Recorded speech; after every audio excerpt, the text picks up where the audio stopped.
अस्सलाम वालेकुम। Good morning. मैं हूँ ईशा अदनान और मैं हूँ मोहम्मद जुनेद हलीम। और नाजरीन, आपको सुबह खैर कहेंगे। उम्मीद है आपकी सुबह खैरियत से गुजर रही होगी। और आज एक बार फिर से ये पेशगोई है मौसम की। अगर बात करें तो एक नया स्पेल आने को तैयार है। इस बार भरपूर बारिशें हो रही हैं और खदशात भी मौजूद हैं कि बाज़ इलाकों में अर्बन फ्लडिंग का भी खदशा मौजूद है। और इसके लिए जो इदारे हैं उनके दरमियान में कोऑर्डिनेशन बताया जा रहा है कि उसे तेज़ कर दिया गया है ताकि मुमकिन किसी भी खदशे से या तबाही से बचा जा सके। अब हम रुख करेंगे अपनी सबसे पहली टॉप स्टोरी पर। बलूचिस्तान की बात करते हैं। बलूचिस्तान को दहशतगर्दों ने अपने निशाने पर रखा हुआ है। वहाँ पर अमन व अमान की सूरत हाल जो वो अबतर होती दिखाई दे रही है। गुज़श्ता रोज़ भी हमने देखा बहुत सारी कार्रवाइयाँ जो वो हुई। अफसोसनाक वाक़या पेश आया जिसमें शिद्दत पसंदों ने तकरीबन 39 अफराद को फायरिंग करके शहीद किया है। पाक फौज ने बर वक्त जवाबी कार्रवाई करते हुए 21 दहशतगर्दों को हलाक कर दिया है। ये उनकी जानिब से दावा किया जा रहा है। बिल्कुल। और एक नई लहर है ये के बाद दीगरे जो वाक़यात हुए हैं उसने सबको हिला कर रख दिया है।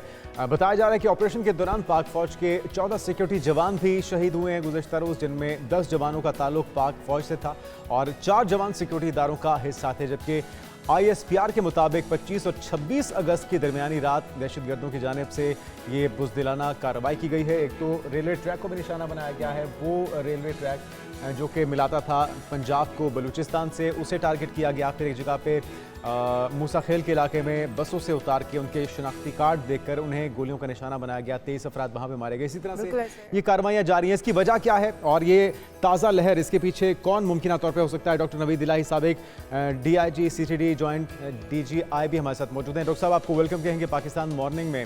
अभी हम देख रहे थे कि क्या मुहर्रकात हैं कच्चे के इलाके में, जिस तरह से पुलिस जवानों को शहीद किया गया। ये जो लहर है हालिया बलूचिस्तान में, एक के बाद एक कार्रवाई हो रही है। एक तो टाइम के हवाले से बताइएगा, मुमकिन तौर पे कोई यहाँ पे अलहदगी पसंद तो नहीं हो सकते, कोई आज़ादी की तहरीक के हामी तो नहीं हो सकते, तो क्या दहशतगर्द हैं और उनके हैंडलर्स आपको क्या लगता है कहाँ पर हैं? ये जो वाक़या हुआ है कल, ये 4 वाक़यात हुए हैं। लसबेला में हुए हैं, मूसा खेल में हुए हैं और कल्लात में और बुलान में ये वाक़यात हुए हैं जिसमें काफ़ी हलाकतें हुई हैं। ये दिन वो है जिसको ये नवाब अकबर बुगटी की हलाकत से मुंसलिक करते हैं। उसको याद कराने के लिए इन्होंने ये सारी कार्रवाई की है और मेरा ख्याल है कि इसके ऊपर प्लानिंग तो बड़े अरसे से हो रही होगी और उस प्लानिंग का हमें इल्म होना चाहिए था कि इन तारीखों पे ये हमले और ये कार्रवाई हो सकती हैं। अब सारी जो फोकस है वो BLA पे है, चूँकि इसके बलूचिस्तान में जो वाक़यात हो रहे हैं उसके अंदरूनी मुहर्रकात भी हैं, बैरूनी भी हैं। तो अंदरूनी के लिए तो यही बताना काफ़ी है कि ये नवाब अकबर बुगटी की जो कत्ल हुआ था उसके बाद से ये शिद्दत पसंदी मज़ीद बढ़ गई थी। लेकिन आप ये भी देखिए कि जब से अफ़गान तालिबान हुकूमत बनी है 2021 से, अगस्त 2021 से, तब से भी ना सिर्फ KP में बल्कि बलूचिस्तान में भी ये वाक़यात बढ़ गए हैं और 1500 के करीब लोग हलाक हो चुके हैं इन 2.5-3 सालों में, जो कि पिछले सालों से बहुत ज़्यादा है। बिल्कुल आप ऐसे ये भी देखिए कि जो डॉक्टर साहब, जिस तरह से आप कह रहे हैं कि इसके हवाले से पहले से पेशगी इतलात जो है वो होनी चाहिए थी, पता होना चाहिए था कि दहशतगर्दी अटैक हो सकते हैं। पहली बात तो ये कि अगर पता होता मुमकिन तौर पर तो उसका कोई सदेबाब किया जाता। दूसरी बात, ये किसी ने जिम्मेदारी अब तक कबूल की है, कोई सामने आया इस हवाले से? जी, BLA का तो मैंने देखा है। एक जो उन्होंने वहाँ पे हमला किया लसबेला में, उसका तो उन्होंने जिक्र किया है। अब ये देखिए जो मूसा खेल एरिया है ये KP और पंजाब के साथ मुंसलिक है और यहाँ पे 85-90% जो है पश्तून है। कोई 10-12% जो है बलोची है या बलोची स्पीकिंग है। तो आप ये समझ सकते हैं कि ये सिर्फ BLA का अकेले का काम नहीं है, इसमें बाकी जो TTP और वो है वो उनके भी बीच में साथ एक कंबाइंड ऑपरेशन हो सकता है। और जो बैरूनी तौर पे आप देखें कि बलूचिस्तान के बारे में तो इंडिया ने तो बहुत वोकल है। उनके जो नेशनल सिक्योरिटी एडवाइज़र बार बार कहते रहे हैं कि हम यहाँ पे इंटरफेयर करेंगे और हम इसमें यहाँ पे मजा छिपाएंगे, तो उनकी इंटरफेरेंस भी मौजूद है। लेकिन जो लोकल हमारे हालात हैं उन्हीं के ऊपर आग लगाई जा रही है। तो डॉक्टर साहब, बज़ाहिर यही लग रहा है कि ये टाइमिंग का इंतखाब इसलिए किया गया कि अकबर बुगटी के हिमायती दिखाई दें, लेकिन टारगेट किया गया सॉफ्ट टारगेट्स को और वो सारे लोग जो कि निहत्ते थे, आम शहरी थे। तो आप कि पीछे इंडिया का हाथ है, अगर है तो फिर उसे मंजरेआम पे कब लाया जाएगा? सबूत दुनिया के सामने कब रखे जाएंगे? उसे कब एक्सपोज किया जाएगा? ये भी एक अफसोसनाक है कि उनके बयानात के बावजूद कभी हमने वो ठोस डोजियर नहीं पेश कर सके जो पेश करना चाहिए दुनिया को। बिल्कुल ऐसे। एक ऐसा डोजियर होना चाहिए जिसके ऊपर फुल प्रूफ जो है एविडेंस को लोगों के सामने और यूएन के सामने और बाकी ममालिक के सामने पेश किया जाए, और हम उसको कर सकते हैं।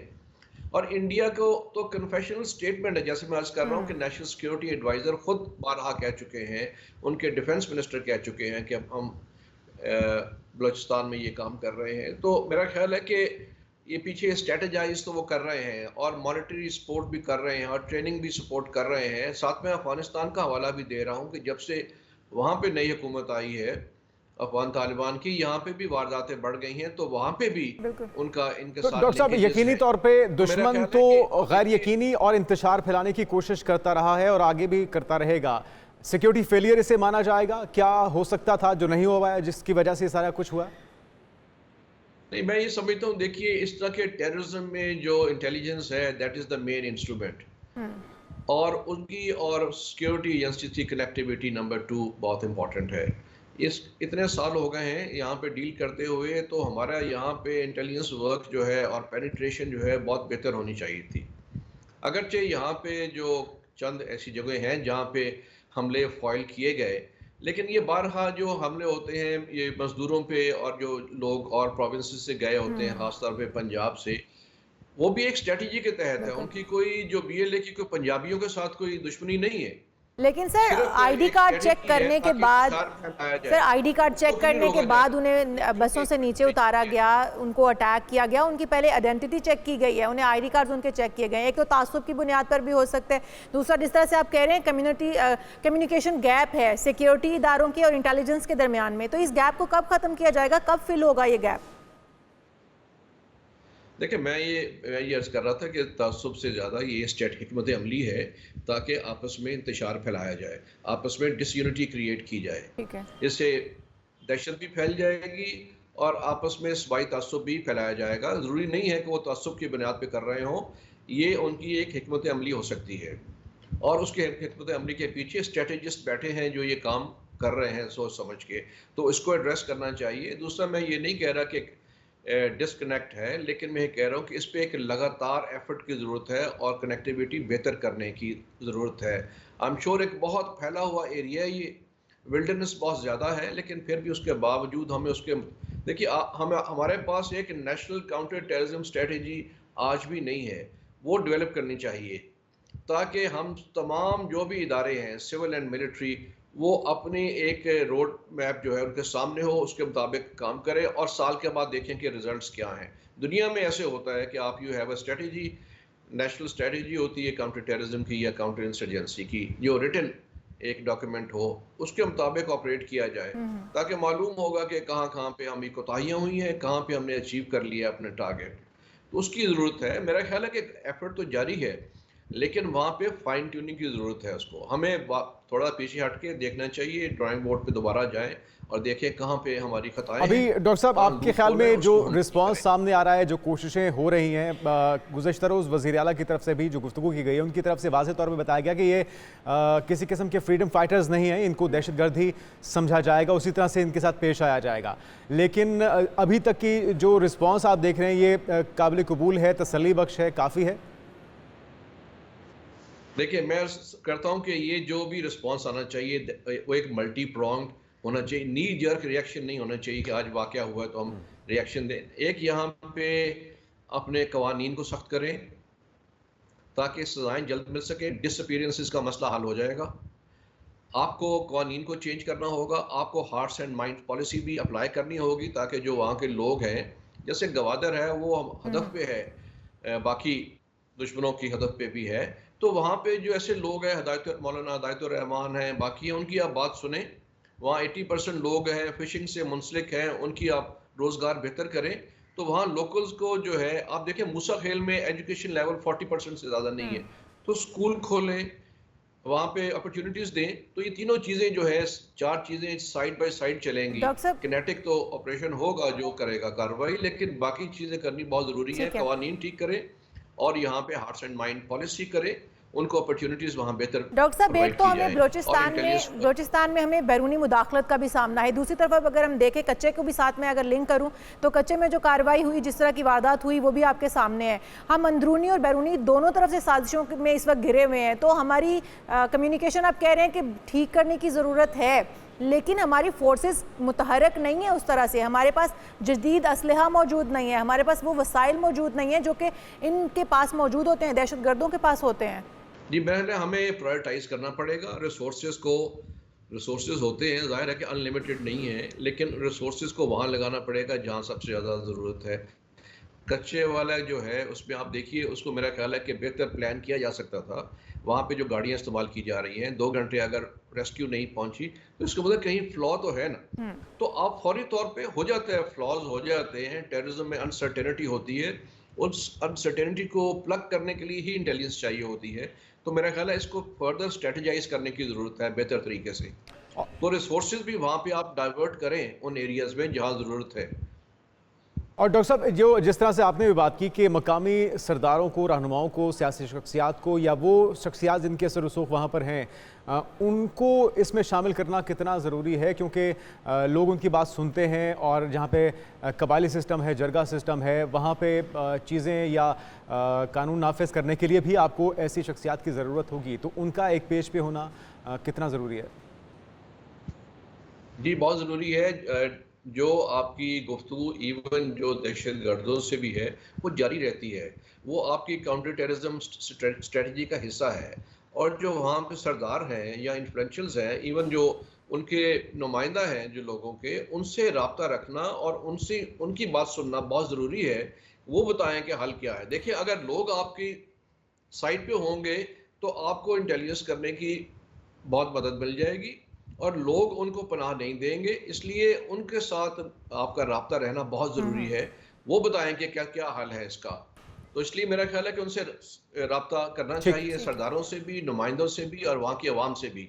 डॉक्टर नवीद इलाही साहब, आपका बहुत शुक्रिया। और ये इंतहाई लम्हा फ़िक्रिया है, सिक्योरिटी को टारगेट करने के साथ साथ अब आम शहरियों को, निहत्ते शहरियों को निशाना बनाए जाने का सिलसिला जारी है। कच्चे के अंदर भी वाक़या पेश आया, पुलिस वालों को, वो जो पुलिस वाले अपनी ड्यूटी करके छुट्टी के लिए जा रहे थे, उनकी गाड़ी को निशाना बनाया जाता है। फिर जो गुज़िश्ता रोज़ लहर चली है दहशतगर्दी के पै दर पै वाक़यात की, उसके बाद सभी ये सोचने पर, बात करने पर मजबूर हो चुके हैं कि कहाँ कमी कोताही रह चुकी है और ये कौन से अनासर हैं जो कि पाकिस्तान में अमन कायम होता नहीं देखना चाहते, और इस वजह से मुसलसल ये कार्रवाइयाँ आए रोज़ बढ़ती जा रही हैं। बिल्कुल ऐसे ही है जी। हम आगे बढ़ते हैं और कुछ बात कर लेते हैं दीगर इश्यूज़ के ऊपर। हिजबुल्लाह के हवाले से अगर बात करें तो इस वक्त सूरत हाल ये है कि हमास और इजराइल जंग बंदी मुज़ाकरात मुआहिदे के बगैर ख़त्म हो गए हैं। ये मुज़ाकरात और कोई फ़ायदा जो है वो खातिर ख़्वाह हासिल नहीं हुआ। हम बात कर रहे थे कि जंग बंदी के लिए जो मुज़ाकरात का फ़ेज़ चल रहा है, एक फ़ेज़ नाकाम हुआ, दूसरा शुरू हुआ, दूसरा भी नाकाम हुआ, और अब जो है ये मुज़ाकरात भी नाकाम हो चुके हैं। इसके साथ साथ अगर बात की जाए इस्राएली मीडिया की, उनकी तरफ से रिपोर्ट किया जा रहा है कि हिजबुल्लाह के हमले में हलाक होने वाले एहलकार की शनाख्त इस्राएली बहरे 914वें फ्लीट से ताल्लुक़ रखने वाले 21 साला सिपाही डेविड मोशे बिन चतरेत के नाम से हुई है। और इस्राएली फ़ौज की जानिब से जारी बयान में तस्दीक की गई है कि हिजबुल्लाह के साथ शिमाली इलाके में लड़ाई के दौरान एक एहलकार की हलाकत के अलावा 2 फ़ौजी ज़ख्मी भी हुए हैं। साथ में जिस तरह से आपने भी बताया कि वो मुज़ाकरात जो कि जारी थे, जिस पर अमरीकी सदर जो बाइडन की तरफ से दावा किया जा रहा था कि जी हम हल के बिल्कुल करीब पहुंच चुके हैं, मुज़ाकरात कामयाब होने ही वाले हैं। और सबसे बड़ा सवाल जो उसमें पूछा जा रहा था कि वो असल फरीक यानी कि फ़लस्तीन जिस पे जुल्म हो रहा है, और वो तंजीम जिसके ऊपर इल्ज़ाम लगाया जाता है कि जी ये दहशतगर्द तंजीम है, हमास या हिजबुल्लाह, उसमें से किसी का कोई नुमाइंदा, कोई रिप्रेजेंटेटिव उसमें शामिल ही नहीं था। तो फिर उनकी गैर मौजूदगी में ये कामयाब किस तरह से मेहमान भी हम अपने शामिल गुफ्तगू करें। हमारे साथ मौजूद हैं डॉक्टर हुमा बकाई, माहिर आलमी अमूर हैं। आप बहुत शुक्रिया डॉक्टर साहिबा, आपको वेलकम टू शो कहेंगे। जिस तरह से आप देख रही हैं, मुज़ाकरात चल रहे थे, मुज़ाकरात हुए भी लेकिन नाकाम हो गए। अमेरिका सबसे बड़ा इत्तेहादी है इजराइल का, लेकिन वो अब ये दावेदार है कि मुज़ाकरात नाकाम हो गए।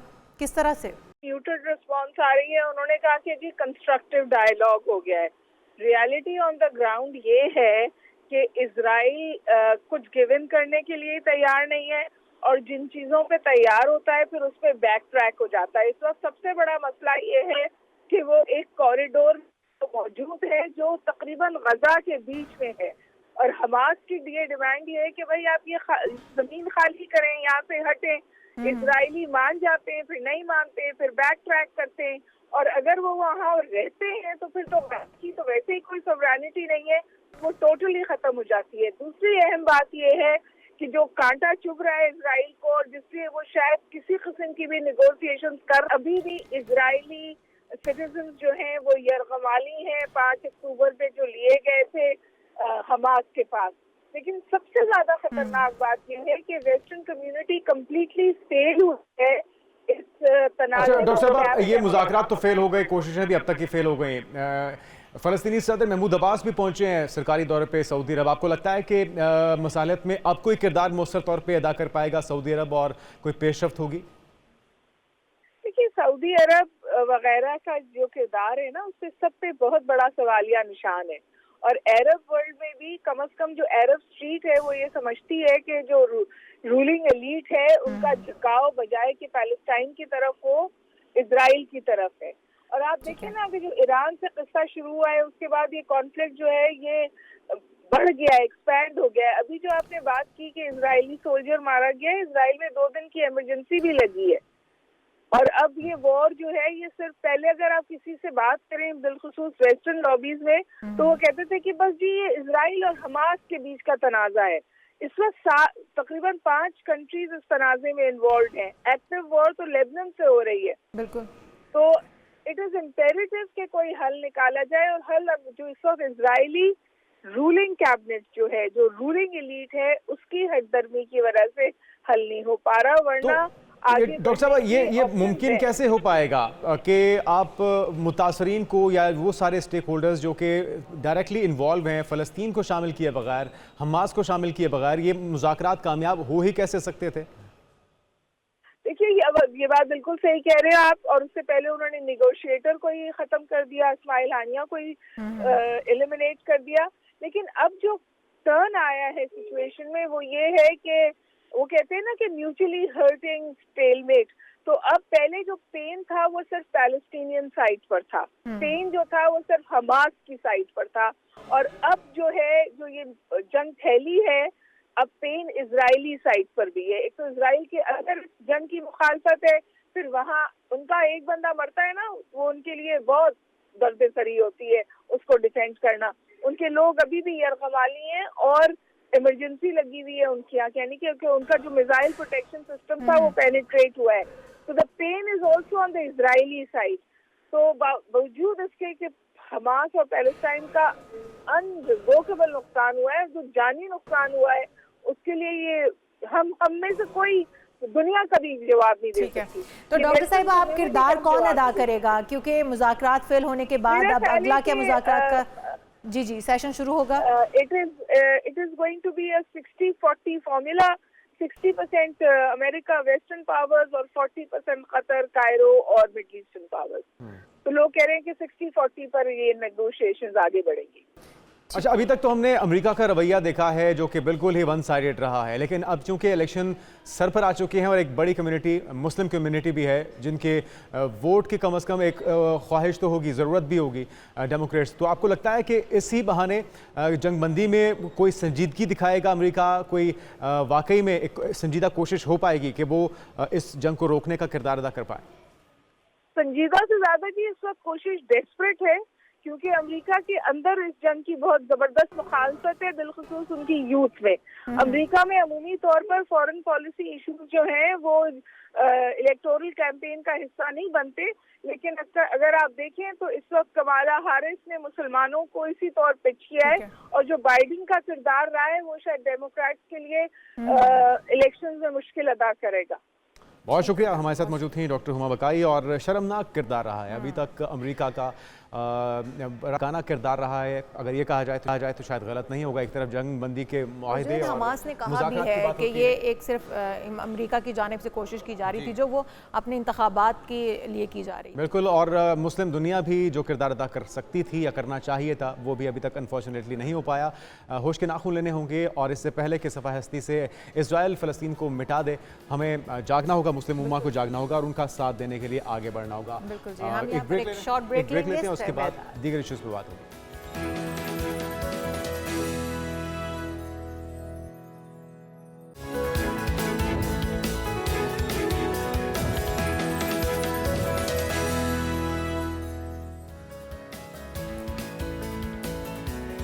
एक बार फिर से प्रोग्राम में आपको खुशामदीद कहेंगे। नाज़रीन, आज हमारा जो टॉपिक है वो ये है कि फिशिंग क्या है, साइबर क्राइम क्या है और ये किस तरीके से किया जा रहा है, लोगों को किस तरह से लूटा जा रहा है या फिर उन्हें ब्लैकमेल किया जा रहा है। मुल्क के मुख्तलिफ शहरों में लोगों को अपने मोबाइल फ़ोन पर मशकूक टेक्स्ट मैसेज मौसूल होते हैं और ये बरतानियाती इदारे के मुताबिक बताया जा रहा है कि इसका जो ताल्लुक है वो तमाम डेटा हासिल करने से है। और किस तरीके से किया जाता है ये जुनैद? जी बिल्कुल, और पेशावर में बताया जा रहा है कि एक दोस्त को पार्सल भेजा गया था और ये बताया गया कि अभी ये पार्सल रास्ते में ही था कि उन्हें अपने फ़ोन पर एक पैगाम मौसूल होता है और उसमें कहा जाता है कि कोरियर आपका पार्सल डिलीवर करने में नाकाम हो गया है। और उन्हें इस टेक्स्ट मैसेज में मज़ीद ये भी बताया गया था कि पते में कुछ कमी की बायस ये पार्सल डिलीवर नहीं हो सका और अगर आप चाहते हैं कि पार्सल आप तक पहुंचा दिया जाए तो उसके लिए फिर आपको एक लिंक पर क्लिक करना होगा और जैसे उस लिंक पर क्लिक किया गया तो कुछ रकम का तकाजा किया गया जो कि चंद रुपयों पर मुहित थी, यानी कि 89 रुपीज़ उस पर लिखा गया था, आपको ये पेमेंट करनी होगी। बाद में इजाफी फ़ीस की मद में 60 रुपये अदा करने का कहा गया और जब उन्होंने ये कोशिश की है तो उनके बैंक से उन्हें एक मैसेज मौसूल होता है और कहा जाता है कि जी 58,000 रुपये कट चुके हैं। तो ये दर हकीकत ऑनलाइन जालसाजी का एक नया रुझान है जिसमें पैगाम में मौजूद लिंक पर क्लिक करने की सूरत में दुरुस्त पते के अलावा बैंक कार्ड की तफसीलात भी मांगी जाती हैं और जैसे आप ये मालूमात देते हैं तो फिर ये स्कैम हो जाता है। तो ये खेल कौन रचा रहा है, कब से खेला जा रहा है और इससे बचा कैसे जा सकता है, इस पर बात करने के लिए आसिफ इकबाल साहब डिप्टी डायरेक्टर FIA हमारे साथ मौजूद हैं। आसिफ साहब, आपको पाकिस्तान मॉर्निंग में वेलकम कहेंगे। और इस स्कैम के हवाले से इस वक्त बड़े चर्चे हैं, मेरे ख्याल में शायद ही कोई ग्रुप होगा, शायद ही कोई वैसा मैसेज होगा जिसमें ये चीज़ शेयर ना हुई हो कि किस तरह से स्कैम हो रहा है। लेकिन अब इसे बचने के लिए क्या क्या तरीके अपनाए जा सकते हैं और आपका इदारा कितना मुतहरिक है ऐसे किरदारों को पकड़ने में और कितने अभी तक ऐसे केसेस सामने आ चुके हैं जिसमें आपने जो जिम्मेदारान हैं उन्हें गिरफ्तार भी कर लिया हो? पहली चीज तो ये है कि ये जो फिशिंग टेक्निक है, ये जो तरीकाकार है लोगों को लूटने का, ये सबसे पहला जो है को 20-25 साल पुराना तरीका है। यही लोग पहले ऐसा करते थे कि फेक वेबसाइट्स बनाते थे शॉपिंग की और वहां पे क्रेडिट कार्ड का डाटा जो है वो लोगों से एंटर करवाते थे। मकसद इनका है क्रेडिट कार्ड या ATM का डाटा या आपके बैंक अकाउंट का डाटा तक रसाई। अब वो शॉपिंग की वेबसाइट से हटके अब ये नया इन्होंने ट्रेंड शुरू किया और बड़ा आप देखिए कि लोग इनके झांसे में आ जाते हैं। उसकी वजह यह है कि ऑनलाइन शॉपिंग बहुत ज्यादा हो रही है। अब ये आपको एक मैसेज करते हैं और उस मैसेज पे 2 तरह का डाटा ये आपसे हासिल करते हैं। जब भी आप बैंक के साथ अकाउंट खुलवाते हैं या आपका ATM या क्रेडिट कार्ड होता है, उसकी स्ट्रिप के ऊपर ट्रैक 1 और ट्रैक 2 का डाटा वो कहलाता है कि एक में कस्टमर की इंफॉर्मेशन होती है, यानी कस्टमर का नाम, उसका CNIC, उसका एड्रेस, उसका फादर नेम। दूसरा जो होता है वो बैंक अकाउंट नंबर और उसके अलावा CVV नंबर और उसका जो कोड होता है आपके ATM का। ये वो चीजें हैं जो बैंक के साथ आपकी होती हैं। अब ये एक फॉर्म भेजते हैं आपको, उस फॉर्म को लोग फिल करते हैं। ठीक है। ये जो आप बात कर रहे हैं कि 89 रुपीज या 100 रुपीज या 70 रुपीज, बेसिकली उस फॉर्म में बाकी तो सारा कुछ जेन्युइन होता है। जो आप ये अमाउंट एंटर करते हैं वो आपकी अमाउंट उन तक नहीं पहुंचती, वो अमाउंट ये एंटर करते हैं, वो 10 लाख है, 5 लाख है, 20 लाख है, जितने आपके अकाउंट के अंदर उसका पैसे अवेलेबल होते हैं ये लोग निकाल लेते हैं। ठीक है। अच्छा, दूसरी बात ये भी आसिफ वो साहब, आसिफ साहब जी। कि ये मैसेज जो है वो जिस तरह से सेंड होता है उसके ऊपर हमारे पाकिस्तान पोस्ट कार्ड का ऊपर आ रहा होता है, बाकायदा स्टैम्प भी बनी होती है। स्टैम्प बनी होती है। उसको किस तरह से पहचाना जा सकता है कि ये ओरिजिनल है या नहीं है? क्योंकि आपका अगर बॉक्स ऑफिस का आई थिंक ऊपर आ रहा था, पाकिस्तान पोस्टल कोड आ रहा था, तो वो किस तरह से पहचान पाएंगे हम? देखिए, वो किसी का भी ये लिख सकते हैं, उसका कोई ताल्लुक नहीं है ऑनलाइन पेमेंट के हवाले से। ठीक है। और एक चीज सिर्फ लोगों को बताने वाली है कि इस तरह का मैसेज अगर आपका आ जाता है, किसी भी किस्म का मैसेज आए, आपने अपने बैंक की डिटेल उसमें नहीं डालनी। बिल्कुल ठीक। वो लोग बच गए जिन्होंने अपना नाम फॉर्म फिल कर दिया लेकिन अपने बैंक की डिटेल नहीं डाली। बिल्कुल। जहां पे आप अपने बैंक की डिटेल डालेंगे, वो बिल्कुल ये वैसा ही तरीका है कि आपको फोन करके, कॉल करके आपको कहते हैं कि अपनी डिटेल वेरीफाई करें, बिल्कुल ठीक। अपने बैंक का अकाउंट बताएं, ये आपका अकाउंट नंबर है, या वो बता देते हैं। उसके बाद उसकी डिटेल पूछना शुरू कर देते हैं और आपके मोबाइल की सिम के ऊपर पिन आपके पास आता है। वो आपसे पूछ लेते हैं कि जी हम स्टेट बैंक से बात कर रहे हैं या आपके कंसर्न बैंक से बात कर रहे हैं। वही चीज ये अब हासिल करते हैं, पहले कॉल पे हासिल करते थे, अब ये उस फॉर्म के जरिए आसिफ साहब, अभी करना तो शुरू कर दी। बड़ा चर्चा हो रहा है हमारा फायरवॉल की इंस्टॉलेशन का भी, उसकी वजह से इंटरनेट सार्फिन भी मुतासर हो रहे हैं। क्या था फायरवॉल के जरिए इस तरह के जो नेटवर्क्स हैं उन्हें पकड़ने में भी मदद मिलेगी? जी डेफिनेटली। इंटरनेट का देखिए, फायरवॉल्स की डिफरेंट जो है वो कैपेबिलिटीज होती हैं। जो पाकिस्तान के अंदर इंस्टॉल होने जा रहा है, मैं मुझे बहुत ज्यादा अच्छी तरह, तो क्योंकि मैंने उस पर काम खुद नहीं किया, बट मेरे जो इल्म के मुताबिक है कि वो काफी अच्छे लेवल का फायरवॉल लगाना चाह रहे हैं। लेकिन मैं आपको बताऊं कि फायरवॉल का काम होता है चीजों को फिल्टर करना, चीजों को आइडेंटिफाई करना कि कौन इंडिविजुअल कहां से बैठ के यूज कर रहा है। ये फायरवॉल का काम नहीं होता। ये कुछ इसके बारे में कुछ जो है ना मिसअंडरस्टैंडिंग है। अगर ये भी जानना चाहूंगी आपसे, अगर हम क्रेडिट कार्ड कहीं पर यूज करते हैं तो क्रेडिट कार्ड स्कैन करते हैं या हम उनके सामने अपना कोड लगाते हैं, क्या उस तरीके से भी हमारी डिटेल्स उनके साथ शेयर हो सकती हैं कि वो बाद में इसको मिसयूज कर सकें? जी बिल्कुल बिल्कुल, ये सबसे पुराना तरीका है। मैं आपको बताऊं कि लोग जाते हैं फ्यूल डलवाने के लिए या खाना खाने के लिए, अपने टेबल पे बैठ के वेटर को पकड़ा देते हैं अपना क्रेडिट कार्ड या एटीएम कार्ड पेमेंट के लिए। वो जाता है, जाके रॉक्स ले आता है, एक आपसे साइन करवा लेता है। आप सबके साथ, हमारे साथ ऐसे होता है। तो वो क्या करता है, आपके कस्टमर से के टेबल से लेके कैशियर तक जाते जाते उसने अपनी पॉकेट के अंदर, जो हम लोगों ने, जो साइबर क्राइम विंग ने आइडेंटिफाई किए लोग, वो वहां तक कैशियर तक जाते जाते अपनी पॉकेट से निकालता है स्किमिंग डिवाइस, उसमें स्वाइप करके सारा डाटा कॉपी कर लेता है। ये तो हमारी बड़ी आम प्रैक्टिस है। डाटा कॉपी करने की एक टेक्निक है। ये तो हमारी बड़ी आम प्रैक्टिस है। हम कहीं पर भी खाना खाने बैठे हैं तो वो आकर हमारे पास क्रेडिट कार्ड स्कैनर मशीन नहीं लाते हैं, हमसे कार्ड लेकर जाते हैं। इस तरह से तो हर बंदा लूटा जा सकता है। इसके ऊपर कोई काम हो रहा है? जी जी, इसीलिए तो लोग लूटे जा रहे हैं। यहाँ पे ये भी अवेयरनेस की एक बात है। लोग आइडेंटिफाई होते हैं, लोग पकड़े भी जाते हैं, उनको सजाएं भी होती हैं, लेकिन लोगों की अवेयरनेस के लिए कि लोगों के जो पैसे हैं वो ना लूटे जाएं। आप यकीन कीजिए कि लोगों के बैंक अकाउंट जो है, पॉकेट से अगर डकैत होते थे ना पहले, वो जो आपके जेब में पैसे होते थे वो लूटते थे, बाकी जो आपके घर में पड़े हुए हैं, बैंक में पड़े, बच जाते थे। जो बैंक अकाउंट जब आपका कॉम्प्रोमाइज होता है तो वो सारी की सारी आपकी जमा पूंजी चली जाती है। आसिफ साहब, आपकी मौजूदगी का फायदा उठाते हुए एक और इशू जो कि साइबर बुलिंग और साइबर हरासमेंट का भी है। जिस तरह से सोशल मीडिया का दौर है, मुख्तलिफ ऐप्स हैं, उसके ऊपर ख़वातीन भी उसका बेदरेगा इस्तेमाल करती हैं, अपनी वीडियो शेयर करती हैं, लेकिन फिर जो उनके फॉलोअर्स हैं वो उसमें से बाज़ ऐसे भी होते हैं जो कि गलत इस्तेमाल करते हैं उसका और उन्हें हरासमेंट का सामना करना पड़ता है। तो उससे बचाव कैसे मुमकिन हो सकता है? क्या कोई ऐसे नंबर्स हैं, कोई ऐसी ईमेल्स हैं जिससे आपसे रब्ता करके फौरी तौर पे इस तरह की शिकायत का अज़ाला मुमकिन हो सके? जी बिल्कुल, हेल्प डेस्क HELPDESK @NR3C.gov.pk, इसको गूगल भी किया जा सकता है। ये ईमेल आईडी है साइबर क्राइम विंग का, जहां पे कंप्लेंट की जा सकती है। complaint.fia.gov ये पोर्टल है जहां पे कंप्लेंट की जा सकती है। और सबसे बेहतर ये होगा कि साइबर क्राइम के ऑफिसेज में जाया जाए और खुद जाके कंप्लेंट की जाए।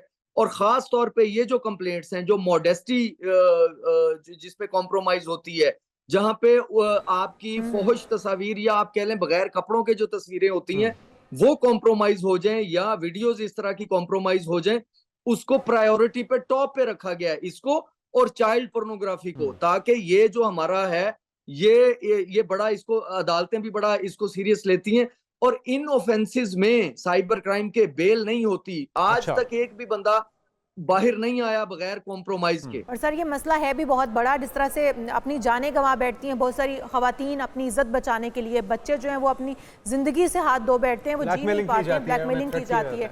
बहुत शुक्रिया Asif Iqbal, deputy director FIA हमारे साथ मौजूद थे और हमें उन्होंने बताया कि किस तरह से हम इस चीज़ से बच सकते हैं, किस तरह से हमें ट्रैप किया जा रहा होता है, हमें हमारे कार्ड्स किस तरह से कंप्रोमाइज़ हो रहे होते हैं, हमारे बैंक अकाउंट डिटेल्स किस तरह से कंप्रोमाइज़ हो रही होती हैं और हम उससे किस किस तरह से बच सकते हैं। हम ब्रेक लेंगे। ब्रेक के बाद हमने एक अहम टॉपिक पे बात करनी है और वो ये है कि वो हमारी बच्चियां, वो खवातीन जो कि एक लंबे अरसे के बाद बेधड़क सड़कों पे बाइक चलाने के काबिल हुई और हुकूमती सतह पे भी ऐसी स्कीम्स मुतारिफ करवाई गई, उनको स्कूटीज़ दी गई हैं जो कि बहुत ही खुशाइंद है।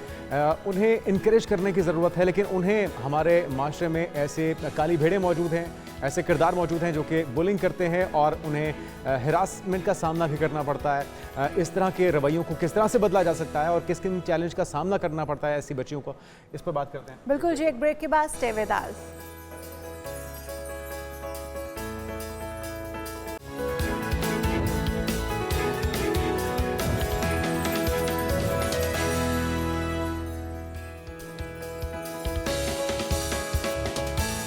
नाज़रीन वेलकम बैक। और नाज़रीन, सियासत हो या मईशत, खेल हो या फिर कोई भी पेशा, पाकिस्तानी ख़वातीन ने खुद को हर शोबे में मनवाया है और ये साबित किया है कि पाकिस्तानी ख़वातीन किसी भी सूरत में मर्दों से कम नहीं है। या मानते हैं ना कि मर्दों से कम नहीं है। हम बात कर रहे हैं ख़वातीन की बाइक चलाने की। जिस तरह हम हर शोबे में बात करते हैं, अगर गाड़ी चला रही हैं, जहाज़ उड़े, तो फिर वो बाइक क्यों नहीं चला सकती। हमारी ख़वातीन को अभी भी बहुत सारे चैलेंजेस का सामना है। उन्हें बाहर निकलते हुए हरास किया जाता है। बच्चियां हमारी बाइक नहीं चला सकती, नज़रों से देखा जाता है। बिल्कुल ऐसा ही है। वो छोटी बच्चियां जो अपने भाइयों के साथ बचपन में साइकिल चलाती हैं, कुछ अरसे के बाद उन्हें मतलब साइकिल चलाने की तो दूर की बात, बाइक चलाने की भी इजाज़त नहीं मिल पाती। तो आखिर ऐसा क्यों है, ऐसे रवैये क्यों हैं? अगर हम बात करें, बहुत से इख्तिलाफ हो सकते हैं आपको पड़ोसी मुल्क भारत से, लेकिन वहाँ पे इस तरह के मसाइल का सामना नहीं है, शुरू से देख रहे हैं। बिल्कुल ऐसा है। तो हमारे साथ मौजूद है मेहरुन्निसा, उनका तारुफ करवा देते हैं क्योंकि वक्त की भी कमी है। वेलकम कहते हैं। मेहरुन्निसा कैसी हैं? तो मेहरुन्निसा, कैसा रहा ये सफ़र और कब से बाइक चला रही हैं? किन किन चैलेंजेस का सामना करना पड़ता है? Okay, so when I started it was like 3 years ago, ठीक है ना, 3 साल पहले। सबसे पहला चैलेंज तो सीखनी कैसे है। सबसे पहला चैलेंज औरत को ये किसने सिखाई? एग्जैक्टली यही सबसे पहला चैलेंज आता है, सीखे कहाँ। ये भी one of the big challenge, because obviously अगर आप अपने गली मोहल्ले में कर रहे हो ये सारी ट्रेनिंग्स, तो आपको सब देखते हैं, सब घूरते हैं, आगे घर वालों को आके सवाल करते हैं, अच्छा आप लोग कितने मॉडर्न हो गए हैं। तो सबसे मेजर क्वेश्चन होता है कि सीखे कहाँ। बिल्कुल, द थिंग इज दैट कि प्रॉपर ट्रैक है ही नहीं औरतों के लिए, जहाँ पे छोटा सा एक जगह बना दो, ट्रैक बना दो, जहाँ पे जो लड़कियाँ सीखना चाहती हैं वो जाके वहाँ पे हाँ जी सीख सकें। कोई खुला रोड हो, जैसे फॉर एग्जांपल इंसान को होता है कि चलाएगा तो गिर जाएगा, सबके सामने शर्म आती है, ये होता है फीमेल्स को कि हाँ वो गिर जाएंगी तो सब कैसे बिहेव करेंगे। नहीं, ये लड़कों को भी होता है, अच्छा। गिरने का खौफ तो। हाँ, तो मेरा मानना ये है कि सबसे पहले चैलेंज ये है कि प्रॉपर ट्रैक है ही नहीं, ना ही लाहौर में है, ना ही कराची। मेजर सिटीज़ है ना, लाहौर है, कराची है, प्रॉपर ट्रैक्स नहीं है। तो पहली तो मुझे मेजर चैलेंज आया कि ट्रैक नहीं था प्रॉपर। फिर फाइनली खुद ही ढूंढा जाके, लाइक एरियाज एक्सप्लोर किए, खुला रोड कहाँ मिलता है। फिर वो लाहौर में आपको पता है एम्पोरियम के बैक साइड पे बिल्कुल एक मेजर रोड है वहाँ। तो ये जो गवर्नमेंट ने इंट्रोड्यूस करवाई थी स्कीम स्कूटीज की, आपने तभी शुरू किया या उससे पहले? अच्छा, उससे पहले। जी, ये बहुत अच्छी स्कीम है, आई रियली अप्रिशिएट, लेकिन मैंने उससे पहले से स्टार्ट किया था। और फिर आपने सीखा कैसे वो आपने हाँ जी एग्जैक्टली चैलेंज आता है सबसे पहले आपको फैमिली में सिखाएगा कौन, क्योंकि भाई एक से कहते हैं नहीं मैंने नहीं सिखाना है। मेरा तो भाई बहुत छोटा था, मैं घर में बड़ी थी, तो फादर ने बहुत ज़्यादा सपोर्ट किया स्टार्टिंग के अंदर, ठीक है ना, बहुत ज़्यादा सपोर्ट किया। मदर कहती थी नहीं बिल्कुल भी नहीं करना। तो सीखा बेसिकली मैंने ऐसे था कि मुझे शौक बहुत था, मैं साइकिलिंग बहुत ज़्यादा करती थी, रैलीज पे जाना, साइकिलिंग करना एंड ऑल दैट।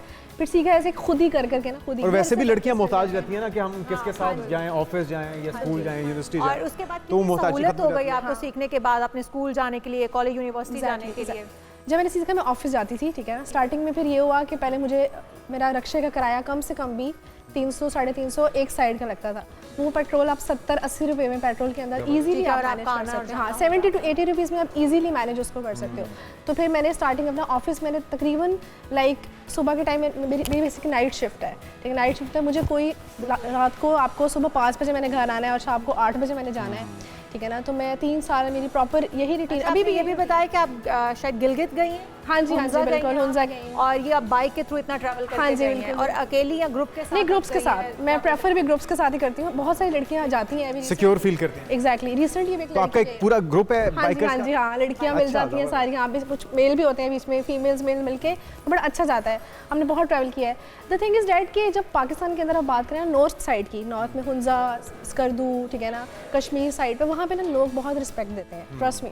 लेकिन when we talk about Lahore, when we talk about Karachi, local cities, within city की जब हम बात करते हैं ना, तो ट्रस्ट में बहुत चैलेंजेस आते हैं छोटी छोटी उम्र में। अच्छा, किस तरह के चैलेंज थे जब आप बाहर निकली, सिग्नल पर रुकती थी, फिक्रे कसते से देखते थे, हरास करते थे, किस तरह? अच्छा, उसमें ऐसा है कि सबसे ज़्यादा जो बच्चे होते हैं ना, लाइक 18 ईयर्स ओल्ड के, 20 साल का बच्चा, 18 साल का बच्चा, वो ज़्यादा ये चीज़ें मतलब कहते हैं, आज वो रेस लगाते हैं, आप जा रहे होते हो ना, पीछे से आएंगे या कम ऑन लेट्स ना रेस लगाते हैं, फिर गुस्सा भी बहुत। अच्छा, उससे बचने के लिए फिर आपको अपना गेटअप चेंज करती हैं ताकि वो बॉयज़ वाला है या बारों को कवर कर दें? अच्छा, या अपनी अपीयरेंस ऐसी रखें कि जिसको कोई फील ना हो? अच्छा, फील हो जाता है, मैं बताऊँ आपको ये फील हो जाता है। आप जितना मर्जी कोशिश करो कवर करने की, लेकिन ना कहीं से आपको पता चल जाता है। उसमें फिर यही होता है कि आप प्रॉपर हेलमेट करो। देखो, हेलमेट के बगैर तो मैं सजेस्ट करती ही नहीं बाइक की, वो तो वैसे भी ना ही लड़की को कुछ नहीं चाहिए, हाँ, ना ही लड़की को। तो आप प्रॉपर हेलमेट करो, लेकिन ये है कि उसमें फिर ये होता है कि सब्र आ जाता है इंसान को ना, सब्र आ जाता है, भी आदत पड़ जाती है। तो इंसान एक चीज़ से बार बार गुजरता है, फिर उसको आदत पड़ जाती है। तो फिर आहिस्ता आहिस्ता ये हुआ कि आदत पड़ गई, और अभी थोड़ा सा पॉजिटिव चेंज भी आ गया है, ठीक है ना। अभी तो मैं बहुत लड़कियां देखती हूँ। जब मैंने शुरू किया था आज से 3 साल पहले, तो कम होती थी। अभी गवर्नमेंट भी कुछ ऐसी स्कीम्स लेके आ रही है, तो ये अच्छी बात है।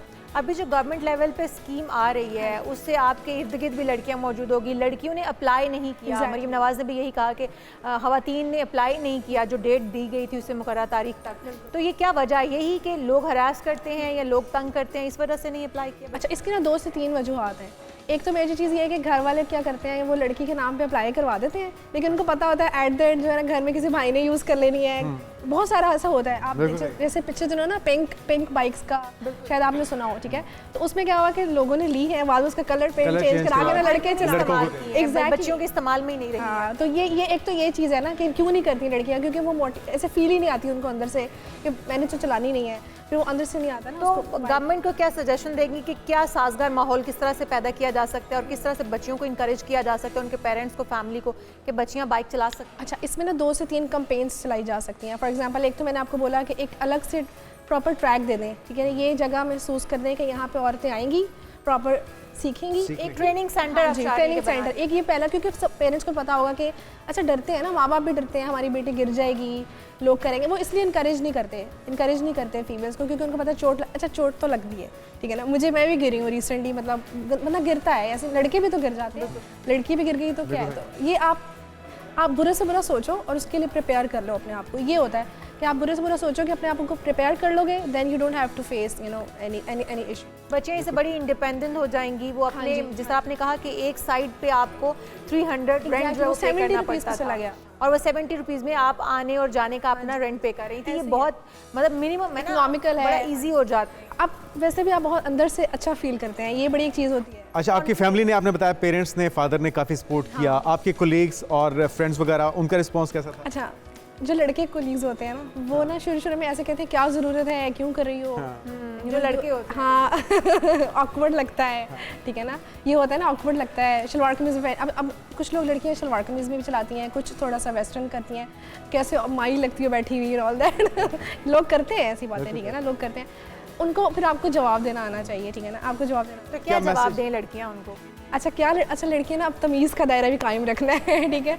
अब यहाँ तो आपको बहुत कराटे वराटे आते हैं, तो आपको पता है आप लड़ लोगे सबसे, ये भी बड़ी एक इंपॉर्टेंट चीज़ है। लड़कियों को ना ये साथ साथ ये भी ट्रेनिंग्स लेनी चाहिए। कोई अगर आपको करता है ना, तो आपको इतना हिम्मत होना चाहिए अपने अंदर कि आप उसको करारा जवाब दे सको। चलें, ज़बरदस्त मेहरून निसा इसी तरह छाई रहिए और कॉन्फिडेंस के साथ, एतमाद के साथ बाइक चलाइए, जो मर्जी चलाइए और इस तरह के चैलेंजेस का सामना तो आपको रहेगा, लेकिन एक बहुत बड़ी मिसाल है उन बच्चियों के लिए जिनके पेरेंट्स उनका साथ नहीं देते ऐसी चीज़ों पे, और माशरे को भी सोचना होगा, होश के नाम अपना पॉजिटिव किरदार जो है वो सोसाइटी को भी अदा करना होगा। हम यहाँ पर एक शॉर्ट ब्रेक लेंगे। हेडलाइंस का टाइम है, हेडलाइंस के बाद दोबारा स्टे विद अस।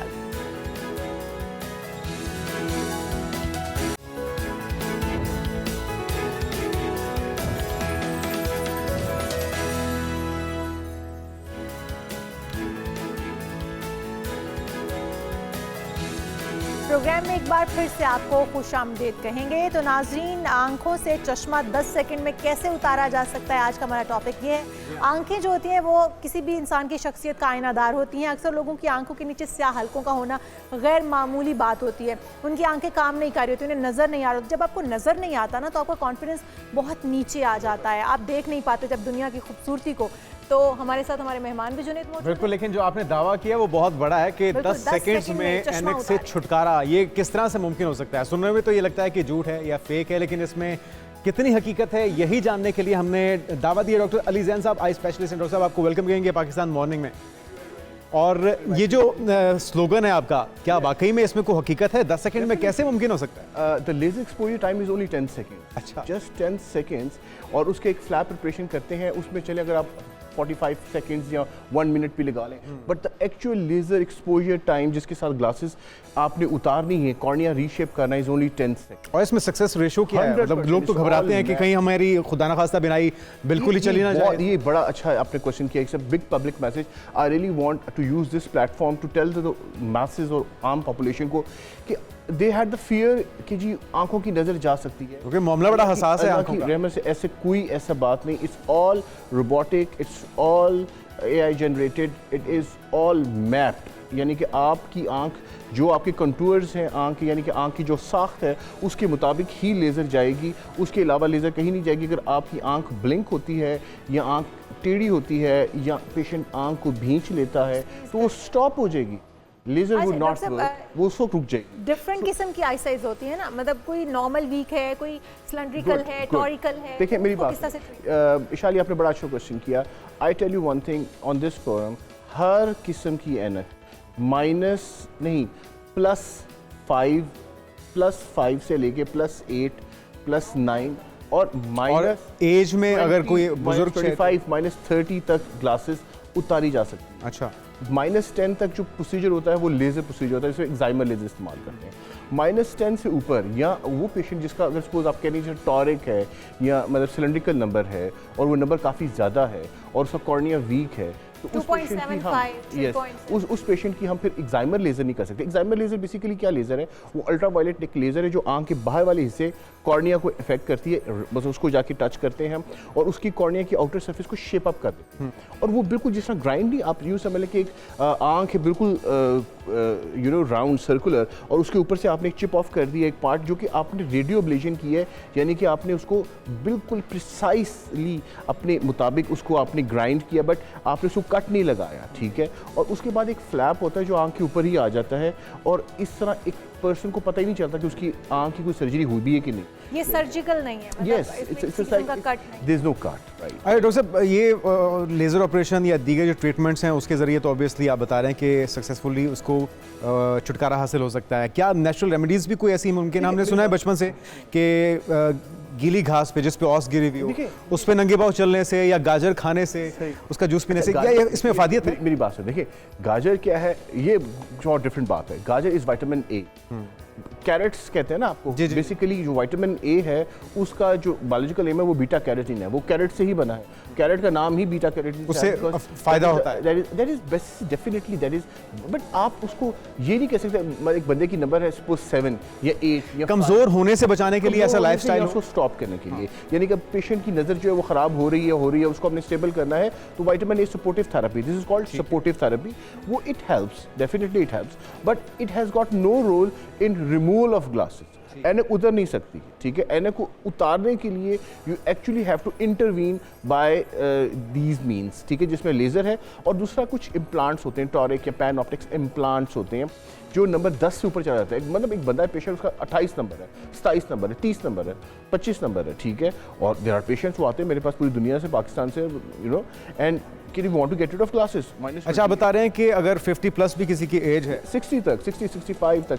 अच्छा, ये टेक्नोलॉजी जो है पाकिस्तान के अंदर कब से है? क्योंकि हमने इससे पहले सिर्फ लेजर देखा है। ये मॉडिफाई होती जा रही है, मॉडिफाई हो जा रही है। मैं क्लेम कर रहा हूँ that we can make you glasses free for distance and near, दोनों, सिर्फ दूर की भी और नज़दीक की भी। एग्जेक्टिव एज 40 के बाद प्रेस्क्राइब हर एक को आ जाता है। अब पेशेंट्स को नज़दीक नज़र नहीं आता, तो जिस पेशेंट को नज़दीक नज़र नहीं आ रहा उसकी भी अब ये एक्साइमर लेजर के साथ ट्रीटमेंट हो सकता है। अच्छा, ज़्यादा पेशेंट देखें कि मैं अगर अपनी बात करूँ तो सिलेंड्रिकल भी है, टॉरिकल भी है, मेरी आईसाइट बहुत ज़्यादा वीक है, 2.75, 3 पॉइंट समथिंग, और मैं ये सामने हमारे जो स्क्रीन है मैं उसको नहीं देख सकती हूँ, मुझे ब्लर हो जाता है। मैं लेंस भी इवन मैंने यूज़ किए हैं बट मुझे ब्लर नज़र आता है।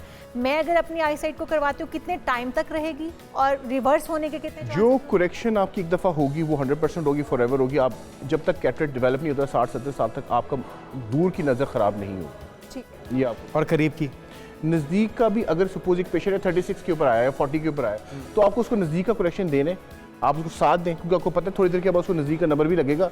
तो just combine it for the distance and near both.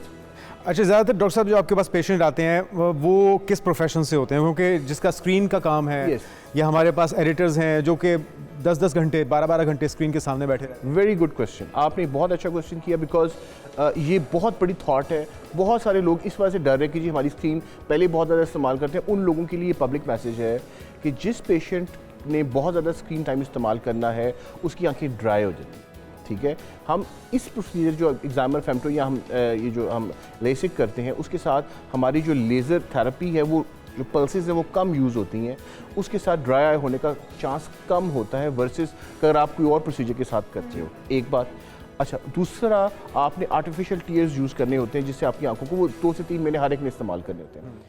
Glasses उस बंदे की जिसने कंप्यूटर पे 14 घंटे बैठना है उसकी उतारना बहुत ज़रूरी है, ठीक है। उसकी वजह ये है कि उसको कंफर्ट लेवल तब आएगा जब वो बगैर ग्लासेस के एक नॉर्मल बंदे की तरह देखेगा, वो रेस्ट भी कर सकेगा, रिलैक्स भी कर सकेगा। अब सपोज कंप्यूटर पे बंदा बैठा हुआ है, उसने अपना सर भी चेंज करना है, उसने अपना एंगल भी चेंज करना है। ग्लासेस इटसेल्फ इंड्यूस करेंगे प्रिज्मेटिक इफेक्ट आंख के ऊपर, एक ड्रैग प्रोड्यूस करेंगे, एक प्रेशर प्रोड्यूस करेंगे, उसका कंफर्ट लेवल, उसका वर्किंग आवर्स कम हो जाएंगे, ठीक है। वो जल्दी थक जाएगा, 3-4 घंटों बाद थक जाएगा, 5 घंटों बाद। अगर एक नॉर्मल बंदे की तरह अब वो इस्तेमाल करेगा कंप्यूटर को 10-12 घंटे भी, तो he can work without any help, because उसका ऑप्टिमल नंबर हो जाएगा, 0। अच्छा डॉक्टर साहब, बच्चों की बात कर लेते हैं। बच्चों के आईसाइट वीक होने की बहुत बड़ी रीज़न क्या है? जेनेटिकली पेरेंट्स से चली वेरी आती है, वेरी screen एग्जैक्टली usage बहुत- मोबाइल का यूज। हाँ, यस। देखिए आजकल इस वक्त 14 लाख से ज़्यादा पाकिस्तान के अंदर, सिर्फ 14 लाख से ज़्यादा पाकिस्तान के अंदर पेशेंट मौजूद हैं ग्लासेस के साथ। अब एक बहुत बड़ा प्रोजेक्ट लॉन्च करने की ज़रूरत है जिसको मैं कोशिश कर रहा हूँ कि करीब हम उसको लॉन्च करें, glasses free Pakistan. Glasses are part of एक हेल्दी जो आपकी हर्ड ऑफ इन्वायरमेंट या हर्ड ऑफ कम्युनिटी है, उसमें जो हेल्थ का एक एलिमेंट है, उस पर ग्लासेस भी। अब एक बंदा ग्लासेस के साथ लगा है तो वो बैसाखियों के साथ चल रहा है। अब एक बंदा चल तो सकता है लेकिन बैसाखी के साथ चल रहा है, तो ये ज़्यादा कंफर्टेबल है कि बगैर बैसाखी के चले। तो अब जब हम उसको 100% रिकवरी देते हैं, अब जिस बंदे का नंबर 5 या 4 या 3 है, सबसे पहले उठ के वो अपनी ड्रेसिंग टेबल से चश्मा लगाएगा और वो आंखें खोल के चलेगा, उसके बगैर वो चल ही नहीं सकता। ठीक है। अच्छा, क्योंकि डॉक्टर साहब आप अपनी बात मुकम्मल कर लीजिए। तो वो चल ही नहीं सकता। बच्चों में बेसिकली जो पेरेंट्स हैं, अगर उनमें से किसी एक को या उनकी फैमिली में किसी एक को ग्लासेस लगे होंगे तो वो जीन उसके अंदर प्रेजेंट होता है, तो जेनेटिकली डिटरमिन्ड एक है। फर्दर जो गैजेट्स हैं, मोबाइल वगैरह, वो उसको और ख़राब कर देते हैं। यानी कि बच्चे ने जेनेटिकली एक्वायर किया -2 का माइओपिया, अगर वो सपोज -2 से -3 तक जाता है लेकिन गैजेट्स ज़्यादा इस्तेमाल करता है, कम रोशनी इस्तेमाल करता है, कंप्यूटर पे ज़्यादा रहता है, तो 7-8 और लेट के देखने से भी नज़र कमज़ोर होती है। यही देखिए, मैंने जिस अभी बात की थी कंप्यूटर वगैरह की, बेसिकली जब ग्लासेस है ना वो 14 मिलीमीटर आंख के आगे पड़े होते हैं, ठीक है। वो एक प्रिज्म है बेसिकली, 2 क्या उसका नाम है, अगर सपोज माइनस का नंबर है ना तो 2 प्रिज्म्स हैं जो इस तरह जुड़े हुए हैं। अब जब वो लेट कर देखेगा तो उसका जो ऑप्टिकल सेंटर है उसकी ऐनक का, वो कौन साइड नहीं कर रहा होगा उसकी आंख के ऑप्टिकल सेंटर के साथ। इस वजह से जब वो लेट के देखेगा तो उसका ड्रैग प्रोड्यूस होगा और उसकी आंख में एक्चुअल नंबर जो है वो डैमेज करेगा, वो ज़्यादा जाएगा। सपोज अगर एक बंदे का -1 है तो जो पावर एक्चुअल उसकी आंख में जा रही होगी उस वक्त लेट कर देखने से वो -2 के करीब। और ये तो हमारी रूटीन है, हम रूटीन में लेट के टीवी देखते हैं, लेट के खासतौर पे फोन रात यूज़ को करते सोने हैं। से पहले काफ़ी देर तक हम अब देखो, लेट अब आप अगर सपोज एक बंदा है जिसने कहा कि मैंने ऐनक के बगैर इस्तेमाल को, कौन उठ के ऐनक लगाए, ठीक है, अब वो भी यही मैं बता रहा हूँ कि जब आप ऑप्टिकली आपका ऑप्टिमली आपकी ऐनक ग्लासेस का नंबर नहीं है तो आपकी वर्किंग, आपका प्रोफेशनल लाइफ बहुत अच्छी हो जाएगी versus a person who is having glasses. बिल्कुल ठीक। अच्छा डॉक्टर साहब, आपने जो 10 सेकंड वाला, सॉरी मैं 10 सेकंड वाला जो आपका था चैलेंज, अगर बच्चों की इट्स तरफ नॉट अ ले चैलेंज, जाएं, it's a fact, it's a fact. Facts, अगर हम बच्चों की तरफ इसको ले जाएं, बच्चों के ऊपर इसको अप्लाई करें तो बच्चों के किस एज में अब शुरू ये हो जाए? अगेन बड़े पब्लिक मैसेज है, बच्चों में 16 साल के बाद 17 साल is an optimal age for the glasses, लेकिन कुछ कंडीशंस हैं, ये पब्लिकली मैं बता रहा हूँ, कुछ कंडीशंस हैं, अगर बच्चे की आंखें स्क्विंट करती, टेढ़ी हैं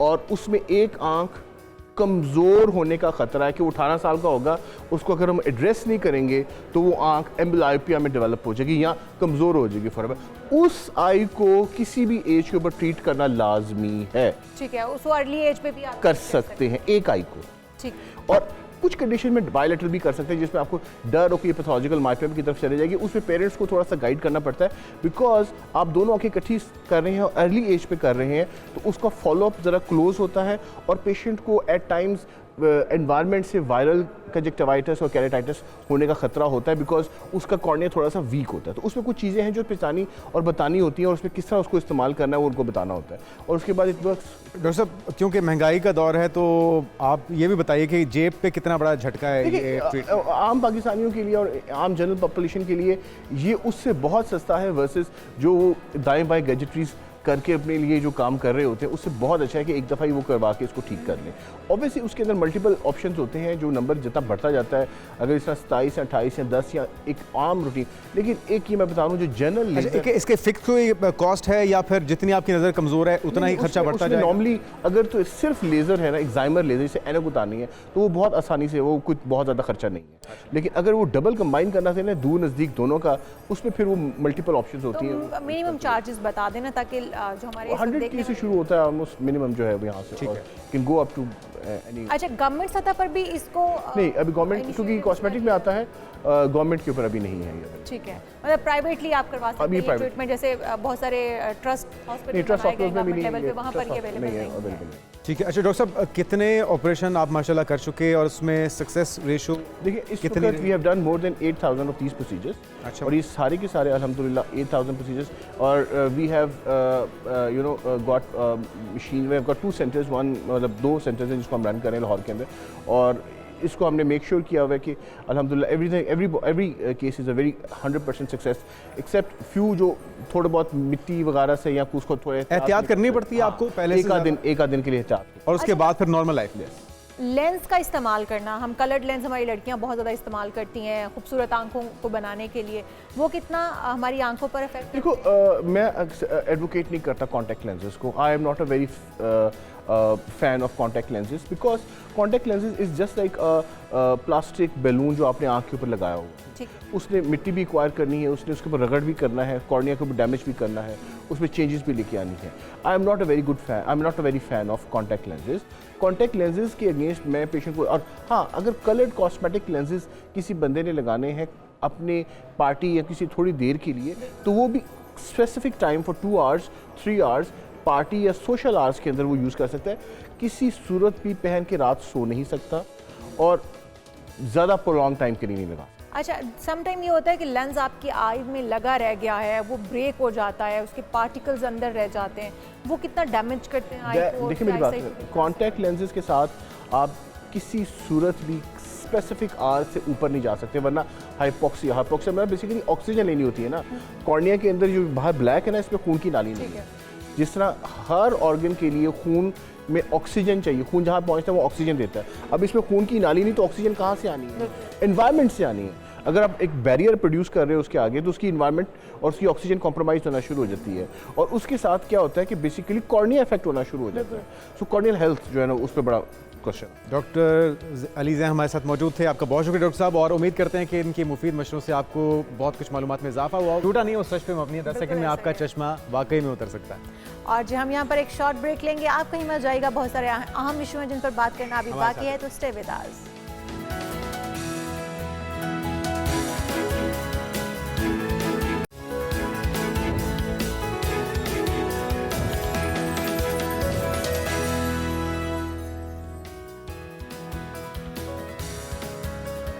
नाज़रीन, आपको कहेंगे वेलकम बैक। और आज जिस तरह से आप जानते हैं कि पाकिस्तान समेत दुनिया भर में बॉक्सिंग का आलमी दिन मनाया जा रहा है, और वो सारे लोग जो कि बॉक्सिंग के शौकीन हैं, तो इस दिन को मनाने की जो मकसद है बुनियादी तौर पे वही है कि बॉक्सिंग के नुमाइशी मुकाबले मुनक्किद करवाए जाएं। और बॉक्सिंग का आलमी दिन पहले 22 जुलाई को मनाया जाता था, फिर इंटरनेशनल बॉक्सिंग एसोसिएशन ने इसे 2021 में बॉक्सिंग का आलमी दिन 27 अगस्त को मनाने का फैसला किया है, और तब से अब तक इसे 27 अगस्त को ही मनाया जाता है। बिल्कुल जी, और इसको मनाने का मकसद ये भी है कि जो हमारे इंटरनेशनल लेवल पर बॉक्सर्स हैं उनको लेजेंड्स हैं उनको ट्रिब्यूट भी पेश किया जाए, या उनको इनकरेज किया जाए कि वो मज़ीद जो लोग जो इसमें बॉक्सिंग में आना चाहते हैं वो आ सकें। अच्छा, हमारे जो बॉक्सर थे, जो बॉक्सिंग की दुनिया के बेताज बादशाह थे मोहम्मद अली, उन्हें दुनिया में याद रखा जाएगा, और वो चाहते भी थे कि उनकी जो गेम हो वो ऐसी हो, वो जब रिंग में उतरते थे तो जो लोग थे उनकी आंखें जमी की जमी रह जाती थी, और उनका जो गेम होती थी वो हमेशा सबकत ले जाती थी। तो हम आज बॉक्सिंग वर्ल्ड डे मना रहे हैं, तो मेरे ख्याल में इस हवाले से हम एक पैकेज देख लेते हैं। बिल्कुल, पहले पैकेज देखते हैं, उसके बाद फिर बात करते हैं इस पर। दुनिया भर में आज बॉक्सिंग का आलमी दिन मनाया जा रहा है। इस दिन को मनाने का मकसद आलमी बॉक्सर्स की हौसला अफजाई करना है। बॉक्सिंग के इस आलमी दिन पर हम अपने कौमी हीरो को कैसे भूल सकते हैं। जी हाँ, हम बात कर रहे हैं बॉक्सिंग की दुनिया के बेताज बादशाह मोहम्मद अली की, जो दुनिया के अजीम तरीन बॉक्सर थे। उन जैसा कोई बॉक्सर पैदा हुआ और ना होगा। उन्होंने जब भी रिंग में कदम रखा तो हरीफ को चारों शाने चित करने के बाद ही बाहर निकले। जब उन्होंने इस्लाम कबूल कर लिया तो बॉक्सिंग रिंग में भी किसी की परवाह किए बगैर रब्बे करीम के सामने सर झुका देते थे। पहले नमाज का फर्ज अदा करते। मोहम्मद अली ने 1964 में दुनिया बॉक्सिंग के खतरनाक तरीन खिलाड़ी सॉनी लिस्टन को शिकस्त देकर बेपनाह शोहरत हासिल की। 1974 में उन्होंने जॉर्ज फोरमैन को शिकस्त देकर 32 साल की उम्र में बॉक्सिंग का आलमी टाइटल अपने नाम किया। बॉक्सिंग में मोहम्मद अली का करियर 20 सालों पर मुहित है। इस दौरान उन्होंने 56 मुकाबले जीते और 37 बॉक्सर्स को नॉकआउट किया। लेजेंड बॉक्सर मोहम्मद अली को वर्ल्ड बॉक्सिंग काउंसिल की जानिब से किंग ऑफ बॉक्सिंग का खिताब भी दिया गया। 4 जून 2016 को ये अजीम बॉक्सर 74 बरस की उम्र में इंतकाल कर गया, लेकिन मद्दाहों के दिल में आज भी जिंदा है। एक बार मोहम्मद अली से पूछा गया कि वो किस तरह याद रखे जाना चाहेंगे, तो उन्होंने कहा था कि एक ऐसे शख्स के तौर पर जिसने कभी अपने लोगों का सौदा नहीं किया, और अगर ये ज्यादा है तो फिर एक अच्छे बॉक्सर के तौर पर। मुझे इस पर भी कोई एतराज़ नहीं होगा कि आप मेरी खूबसूरती का जिक्र नहीं करेंगे। जिस तरह से आपने पैकेज देखा है, मोहम्मद अली वो बेताज बादशाह हैं बॉक्सिंग के दुनिया के। जब भी बॉक्सिंग का जिक्र हो तो ऐसा हो नहीं सकता कि उन्हें आप भूल जाएं। और पाकिस्तान के अंदर अगर बॉक्सिंग के पोटेंशियल की बात की जाए, टैलेंट की बात की जाए, तो गली मोहल्लों में और ख़ास तौर पे कराची का इलाका लियारी, वहाँ पे ऐसे ऐसे हिडन जेम्स मौजूद हैं जिनको सिर्फ निखारने की ज़रूरत है, जिन्हें पॉलिश करने की ज़रूरत है। और पाकिस्तानी नजाद बरतानवी बॉक्सर भी जिस तरह से हमारे साथ मौजूद होते हैं, और उनकी जो सलाहियतें हैं वो मुख्तलिफ़ इवेंट्स में खुलकर सामने आती हैं। और ज़रूरत इस बात की है कि इस दिन को मनाने का बुनियादी तौर पर मकसद भी ये है कि इस तरह के टैलेंट को मंजर-ए-आम पर लाया जा सके, और ये दुनिया को बताया जा सके कि पाकिस्तान के अंदर भी ऐसा टैलेंट मौजूद है। बिल्कुल जी, हम बात कर रहे थे मोहम्मद अली की, जिन्हें दुनियाए बॉक्सिंग का अजीम तरीन बॉक्सर माना जाता है। मोहम्मद अली ने 1964 में दुनियाई बॉक्सिंग के ख़तरनाक तरीन खिलाड़ी, जिस तरह हम बता रहे थे, सोनी लिस्टन को शिकस्त देकर उन्होंने ये शोहरत हासिल की थी। और 1974 में उन्होंने जॉर्ज फोरमैन को शिकस्त देकर 32 साल की उम्र में ये जीत जब वो हासिल की थी। तो इस तरह के हमारे पाकिस्तान के अंदर या पूरी दुनिया में बहुत सारे बॉक्सर मौजूद हैं जिनको आज हम ट्रिब्यूट भी पेश कर रहे हैं, जो इस दुनिया में नहीं हैं। और जो आने वाले हैं उनको हम इनकरेज कर रहे हैं कि वो अगर बॉक्सिंग की फील्ड में आना चाहते हैं, रिंग में उतरना चाहते हैं, तो अपने मुल्क का नाम रोशन करने के लिए रिंग में ज़रूर उतरें और फिर जमकर खेलें, क्योंकि जिस भी चीज़ में ऑप्शन होता है तो उसमें आपकी सलाहियतें उभर कर सामने आती हैं। हम बार बार ये कहते हैं कि हमारे मुल्क में किसी किस्म की टैलेंट की कमी नहीं है। हर फील्ड में अगर हम देखें तो टैलेंट जो है वो इस कदर भरा हुआ है कि उसको निखारने की ज़रूरत है, उसको प्लेटफॉर्म देने की ज़रूरत है। बच्चे बच्चे में टैलेंट मौजूद है। बहुत सारे लोग, ये बात हो रही थी इस बार ओलंपिक्स के मौके के ऊपर भी कि जो हमारे एथलीट्स मुख्तलिफ गए हैं, अरशद नदीम ने तो यकीनी तौर पर सबको सरप्राइज़ किया जावलिन के अंदर गोल्ड मेडल हासिल करके, लेकिन पोटेंशियल की अगर बात की जाए तो रेसलिंग और बॉक्सिंग, ये दो खेल ऐसे हैं जिसके अंदर पाकिस्तान में बग़ैर स्पोर्ट के हमारे बहुत से सितारे हैं, बहुत से ऐसे किरदार हैं जिन्होंने पूरी दुनिया में धाक बिठाई है अपने मुखालफिन के साथ। MMA फाइटर्स अभी हमने देखा है रिसेंटली, जिनको हमने मधु भी किया दुबई के अंदर, अपने हरीफों को मिक्स मार्शल आर्ट्स के अंदर उन्होंने चारों शाने चित किया, चाहे वो उनके इजरायली हरीफ हों या फिर रिवायती हरीफ जो भारत है उसके साथ भी भरपूर मुकाबला किया। और बॉक्सिंग के अंदर भी, क्योंकि एक ऐसा खेल है जिसके अंदर आप जो नौजवानों की एनर्जीज़ हैं उन्हें सही मानों में सही डायरेक्शन में यूटिलाइज़ कर सकते हैं, क्योंकि एक टीन एज ऐसी होती है शायद जिसके अंदर बहुत ज़्यादा जोशीलापन होता है नौजवानों के अंदर, और अगर उन्हें इस तरह का प्लेटफॉर्म मिल जाए, सही गाइडेंस मिल जाए, सही कोच सही वक्त पर मिल जाए, तो उनकी एनर्जीज़ को, उनके पोटेंशियल को सही मानों में ना सिर्फ यूटिलाइज़ किया जा सकता है बल्कि मुल्क को सही मानों में रिप्रेजेंट करने का भी उन्हें मौका मिल सकता है। और अगर आप उनको बगैर सरपरस्ती के छोड़ देंगे तो फिर उन एनर्जीज़ के ज़ाया होने का ख़दशा बहुत ज़्यादा पैदा हो जाता है। तो ये वो मौका है, आज के दिन को मनाए जाने का मकसद भी ये है कि मोहम्मद अली जिस तरह से उन्होंने धाक बिठाई अपने मुखालफिन, जैसे वो रिंग में उतरते थे तो जहनी तौर पे तो उनका मुखालिफ वैसे ही एक जो जहनी तौर पे अपने हार को तस्लीम कर चुका होता था। जब वो अपने खेल का आगाज़ करते थे तो फिर अपने जो उनकी हिट्स होती थी, जो उनके दाव पेच होते थे, उससे वो साबित करते थे कि वो एक बेहतरीन बॉक्सर हैं। तो आगे बढ़ते हैं और अगला हमारा जो नाज़रीन टॉपिक है वो है फायरवॉल की इंस्टॉलेशन का मामला, जिसकी वजह से एक ऐसा सॉफ्टवेयर जो किसी भी नेटवर्क पर आने वाली और उससे बाहर जाने वाली ट्रैफिक को फराहम किए गए रूल्स के हिसाब से उसे ब्लॉक करता है या फिर तरसील की इजाज़त देता है। तो चीन में इसे 1998 से 2006 तक पहला इसका मरहला था जब मुल्क में इंटरनेट पर फायरवॉल इंस्टॉल किया गया था, और 2013 तक दूसरा मरहला तकमील को पहुंचा। तो अभी लगता है कि उस प्रोसेस से गुजर रहे हैं। बिल्कुल ऐसा ही है।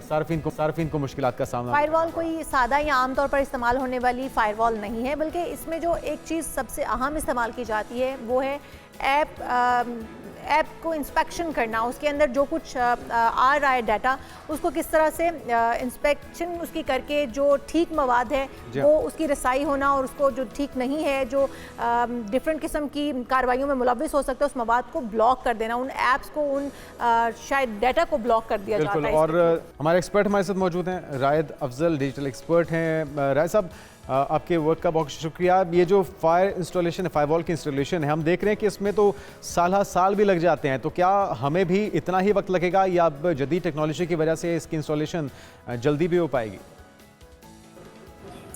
देखिए, ये आपका बहुत अहम सवाल है और जाहिर है इसका सही जवाब तो गवर्नमेंट दे सकती है, लेकिन इस वक्त जो 4-6 मुल्क जिनमें फायरवॉल लगी हुई है, जिसमें China, north Korea, Iran, Saudi Arabia, UAE और अब हम शामिल होने चले हैं, हमारे पास उतने रिसोर्सेज नहीं हैं, हमारे पास उतनी बड़ी टीम नहीं है, उतना बड़ा बजट नहीं है कि हम इसको टाइमली और प्रॉपरली कर सकें। हमारे पास गवर्नमेंट के लेवल पे उतने एक्सपर्ट्स मौजूद नहीं हैं जो उसको कर सकें, अवाम में अवेयरनेस नहीं है।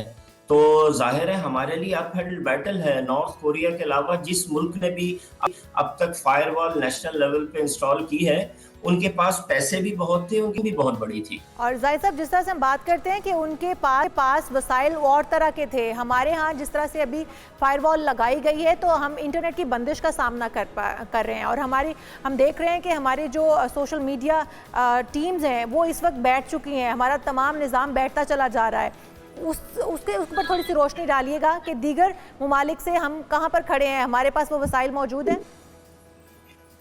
देखिए, हमारे पास जितनी बड़े लगे हमारे यूथ, सबसे पहले तो हम ये समझ लें कि पाकिस्तान की 60% आबादी 30 साल से कम है।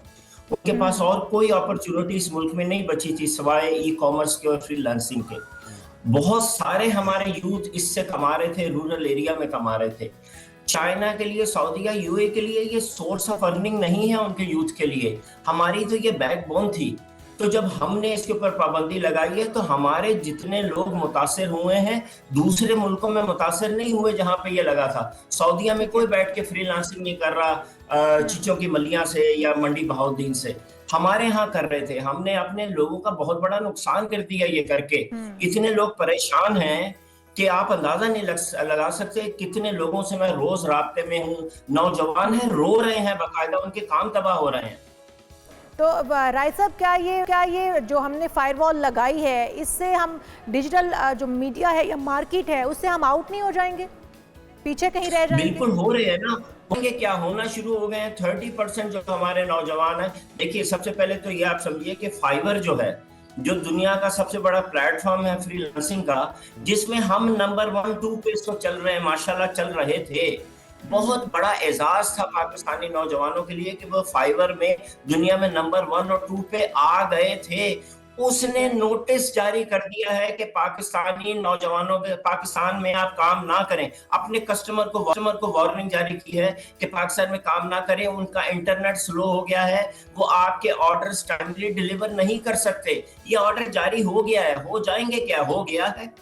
तो आपको लगता है राय साहब, हुकूमत को चाहिए था कि तमाम स्टेक होल्डर्स को लूप में लें, उन्हें भी मुशावरत का हिस्सा बनाएं और तब इस तरह के इकदाम उठाएं ताकि कम से कम लॉस से बचा जा सके या कोई ऑल्टरनेटिव्स दिए जा सके उन्हें? देखिए सर, इसमें उनको ना होमवर्क करना था बहुत अच्छी तरह। मैं आपको थोड़ा सा समझाता हूँ। मैं आपको, बहुत से लोगों को पता ही नहीं फायरवॉल होता क्या है। फायरवॉल बेसिकली ना ये छन्नी होती है, ठीक है। आप समझिए ये हमारे मुल्क का इंटरनेट है, ये फायरवॉल है, ये दुनिया का इंटरनेट है। इसमें से ये देखिए ये पानी निकलेगा, ये इसमें जा रहा है। ये जो पानी जा रहा है ना यहाँ पे, ये समझिए कि ये दुनिया के इंटरनेट का डेटा इस फायरवॉल में से होते हुए हमारे मुल्क में जा रहा है। अब इसमें जो सबसे अहम चीज करने की होती है ना, वो 2 चीजें होती हैं। नंबर 1 ये कि आपको ये पता होना चाहिए कि आपके पास कितना डेटा है, तो इसमें से गुजर के छाननी में से यहाँ जाना है। लेकिन इतने बड़े पैमाने पे फिल्टर भी कह सकते हैं, इतने बड़े पैमाने पे राज साहब फिल्टर करना डेटा को पॉसिबल भी होगा? देखिए एआई की मदद से आजकल आप ये सब कर सकते हैं। अच्छा। आपको पता है आपके कितने आपको पता होना चाहिए कि आपके कितने लोग फ्रीलांसिंग कर रहे हैं, कितनी ई कॉमर्स की वेबसाइट कर रहे हैं। ये तो उंगलियों के ऊपर है। आर्टिफिशियल इंटेलिजेंस की मदद से ये 3 दिन में ये काम हो सकता है। ये तो कोई बड़ा काम नहीं है। तो आपको पता होना चाहिए था कि कितने पैरामीटर्स, मैं टेक्निकल वर्ड यूज नहीं करता, मैं ये कहता हूं कि कितने नेम और प्लेसेस और डेटा आपने ब्लॉक करना है। बिल्कुल ठीक। 1 लाख, 2 लाख, 3 लाख। फिर आपको ये पता होना चाहिए था कि ये डेली की बेसिस पे ये नाम कितने आते हैं, कितने हमारे यहाँ डेटा इसके हवाले से आता है। तो ये 2 चीजें हो, फिर आपको पता चल जाएगा कि आपको हार्डवेयर कितना बड़ा चाहिए, कितना बड़ा सर्वर लगाना है आपने जिसने ब्लॉक करना है। नो बिग तो डील। इसको फ्री वॉल को, इसको फायरवॉल को हम ये कह सकते हैं कि ये एक तरह का फिल्टर है। फिल्टर लग गया। अब हमने जो इस तरह का डेटा जो इंतशार फैला रहा था या जो हुकूमती सतह पर जो है उनको खराब करने की कोशिश कर रहा था, क्या हम उसको फिल्टर कर पाएंगे इस फिल्टर के थ्रू? कर पाएंगे, वो तो वो करना शुरू हो गए ना। लेकिन उन्होंने जिस तरह इसको किया है, उन्होंने जो फायदा अपना थोड़ा सा किया है, उससे कई गुना बड़ा उन्होंने नौजवानों का नुकसान कर दिया। That is the whole point. ठीक है।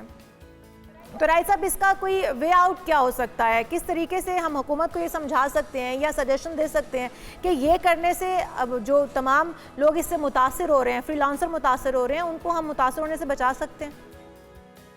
देखिए, मैं सियासी को बयान नहीं देना चाहता, खामखा को लोग मेरे पीछे पड़ जाए। लेकिन ये बता दीजिए कि इस नुकसान की भरपाई कैसे हो पाएगी? देखिए, इसके लिए ना हमें जीरो से शुरू करना चाहिए। हमारी गवर्नमेंट को हमारे नौजवानों के साथ हमदर्दी होनी चाहिए, एम्पैथी होनी चाहिए। उनको हमारे नौजवानों से शुरू करना चाहिए था कि ये इस मुल्क का ये तो आइडियल सिचुएशन थी ना, ऐसा तो नहीं हो सका राय साहब। लेकिन अब क्या तरीका है? अब वो जिस तरह आपने बताया कि फाइवर की तरफ से अनअवेलेबल दिखाया जा रहा है पाकिस्तानी फ्रीलांसर्स को, तो अब किस तरह से उस इमेज को ठीक किया जाए, जो नुकसान हो चुका उसे रिकवर किया जाए? देखिए, मैं इसमें इंटरफेयर नहीं करना चाहता, लेकिन सिंपल सी बात जो है, हमें जीरो से शुरू करना चाहिए। हमारा होमवर्क ठीक नहीं था। Homework homework homework, data data data, उसकी बेस के ऊपर डिसीजन करता है। मान लें कि भाई हमसे काम ठीक नहीं हुआ पहले मरहले पे, इसको जीरो से करें। नौजवानों को खुदा के लिए काम करने दें, उनका बहुत लॉस हो रहा है, और जीरो से अपना होमवर्क दोबारा करें और इसको ठीक तरीके से इंटरनेशनल एक्सपर्ट्स की मदद से करें। पाकिस्तान में इसकी एक्सपर्टी नहीं है। बहुत शुक्रिया आपका। रायद अफजल साहब हमारे साथ मौजूद थे, और एक्सपर्ट्स की मदद लेनी चाहिए, स्टेक होल्डर्स को शामिल करना चाहिए, और जितना आप फ़ायदा करना चाह रहे हैं फायरवॉल तनसीब से, उससे ज़्यादा का नुकसान हो चुका है फ्रीलांसर्स का। और वो फ्रीलांसर्स जो कि अपनी मेहनत से, कई सालों की मेहनत से एक पाकिस्तान का इमेज भी बेहतर कर रहे थे, रेवेन्यू ला रहे थे, डॉलर्स ला रहे थे, अब यकीनी तौर पे उन्हें मायूसी का सामना है, और उनके काम में खलल की एक बड़ी वजह फायरवॉल की तनसीब है। और उसके कोई हतमी तारीख नहीं दी जा रही कि कब तक इसकी इंस्टॉलेशन मुकम्मल हो जाएगी और सूरत हाल नॉर्मलाइज हो पाएगी। बिल्कुल ऐसा ही है। हम उम्मीद कर सकते हैं कि आने वाले दिनों में इंटरनेट स्पीड भी बेहतर हो जाएगी, या फिर फायरवॉल लगाने का जो तरीक़ाकार है उसमें थोड़ी तब्दीली लाई जाएगी, और जो सारिफीन इससे मुतासिर हो रहे हैं उनको कुछ रिलीफ मिल सके। बिल्कुल। और हम अक्सर बात करते हैं बच्चों के मोबाइल फ़ोन के इस्तेमाल पर, तो एक नई तहकीक भी आई है, अपने नाज़रीन से शेयर कर लेते हैं। बरतानवी इदारे ने वालिदैन को नाज़रीन 11 साल से कम उम्र बच्चों को स्मार्टफोन देने से खबरदार कर दिया है, और यही वो मुद्दा है जिस पे कमोबेश हम रोज़ बात करते हैं। और बरतानवी कम्युनिकेशन इदारे ई कॉर्पोरेशन ने कॉर्पोरेट की तरफ से बच्चों के मोबाइल फ़ोन इस्तेमाल से मुतल्लिक नई तजावीज़ में कहा गया है कि वालिदैन 11 साल से कम उम्र बच्चों को स्मार्टफोन इस्तेमाल करने के लिए बिल्कुल भी ना दें। बिल्कुल जी। और ये कहा गया है कि अगर बच्चों को वालिदैन ने मोबाइल फ़ोन देना भी है तो वो जो पुरानी तर्ज के फ़ोन थे वो दिए जाएं, ताकि कम्युनिकेशन के लिए वो इस्तेमाल किए जा सकें, फ़ोन कॉल की जा सके, मैसेजेस किए जा सकें, लेकिन इंटरनेट की सहूलत जो है वो उसमें मौजूद नहीं होनी चाहिए। यूट्यूब, टिकटॉक और इस तरह का जो सोशल मीडिया साइट्स हैं वो ना चलाई जा सके, क्योंकि हमारे बच्चे जो हैं वो बगैर फ़िल्टर मवाद उन तक पहुँचता है, और फिर उससे वो जो चाहे सीखते हैं, जो चाहे नतीजा हासिल करते हैं। तो कम से कम बच्चे जो है वो उससे बच सकते हैं। हम 11 साल से कम उम्र बच्चों की बात करें, 11 साल से मेरे ख्याल में 20 साल के बच्चों को भी, 20 साल तक के बच्चों को भी ये नहीं इस्तेमाल करना चाहिए, क्योंकि इंटरनेट पे हमारे इस वक्त जो मवाद आता है उसको मैं बता रही हूँ कि किसी भी किस्म का फ़िल्टर किए बगैर बच्चों तक पहुँचाया जाता है। ये तो अमूमी तौर पे ये समझा जाता है कि जी बच्चों के स्कूल आने और जाने के लिए उन्हें मोबाइल फ़ोन की ज़रूरत है, तो जिस तरह से आपने मुझे बताया कि आप उनको मोबाइल फ़ोन ज़रूर दे दीजिए, लेकिन उसके अंदर वो सारी ऐप्स नहीं होनी चाहिए, और किसी मुमकिना हंगामी सूरत हाल में उनसे मोबाइल पर राब्ता तो हो जाना चाहिए। मगर अब वालिदैन को ख़दशा ये भी है कि मोबाइल फ़ोन की वजह से ऑनलाइन समाजी दबाव और गुंडागर्दी का भी वो शिकार हो सकते हैं। तो ये भी खदशात मौजूद हैं कि गैर मुल्की मीडिया रिपोर्ट के मुताबिक बरतानवी टेलीकॉम रेगुलेटर ऑफ कॉम की एक हालिया रिसर्च में ये भी बताया गया है कि बरतानिया में 5 से 7 साल की उम्र के तकरीबन 1/4 हर 4 में से 1 बच्चे के पास स्मार्टफोन मौजूद है। और ऑफकॉम के मुताबिक बरतानवी वालिदैन ने अपने बच्चों को 11 साल की उम्र में प्राइमरी से सेकेंडरी लेवल पर जाने के मौके पर मोबाइल फ़ोन के अमल से अब पीछे हटने का काम शुरू कर। बिल्कुल ऐसा ही है, और हम भी आपको यही कहेंगे कि अपने बच्चों को मोबाइल फ़ोन और स्क्रीन से दूर रखिए, और इस टेक्नोलॉजी का जितना कम से कम इस्तेमाल हो सकता है वही करवाइए। हम यहाँ पर एक शॉर्ट ब्रेक लेंगे, आप कहीं मत जाइएगा, स्टे विद अस।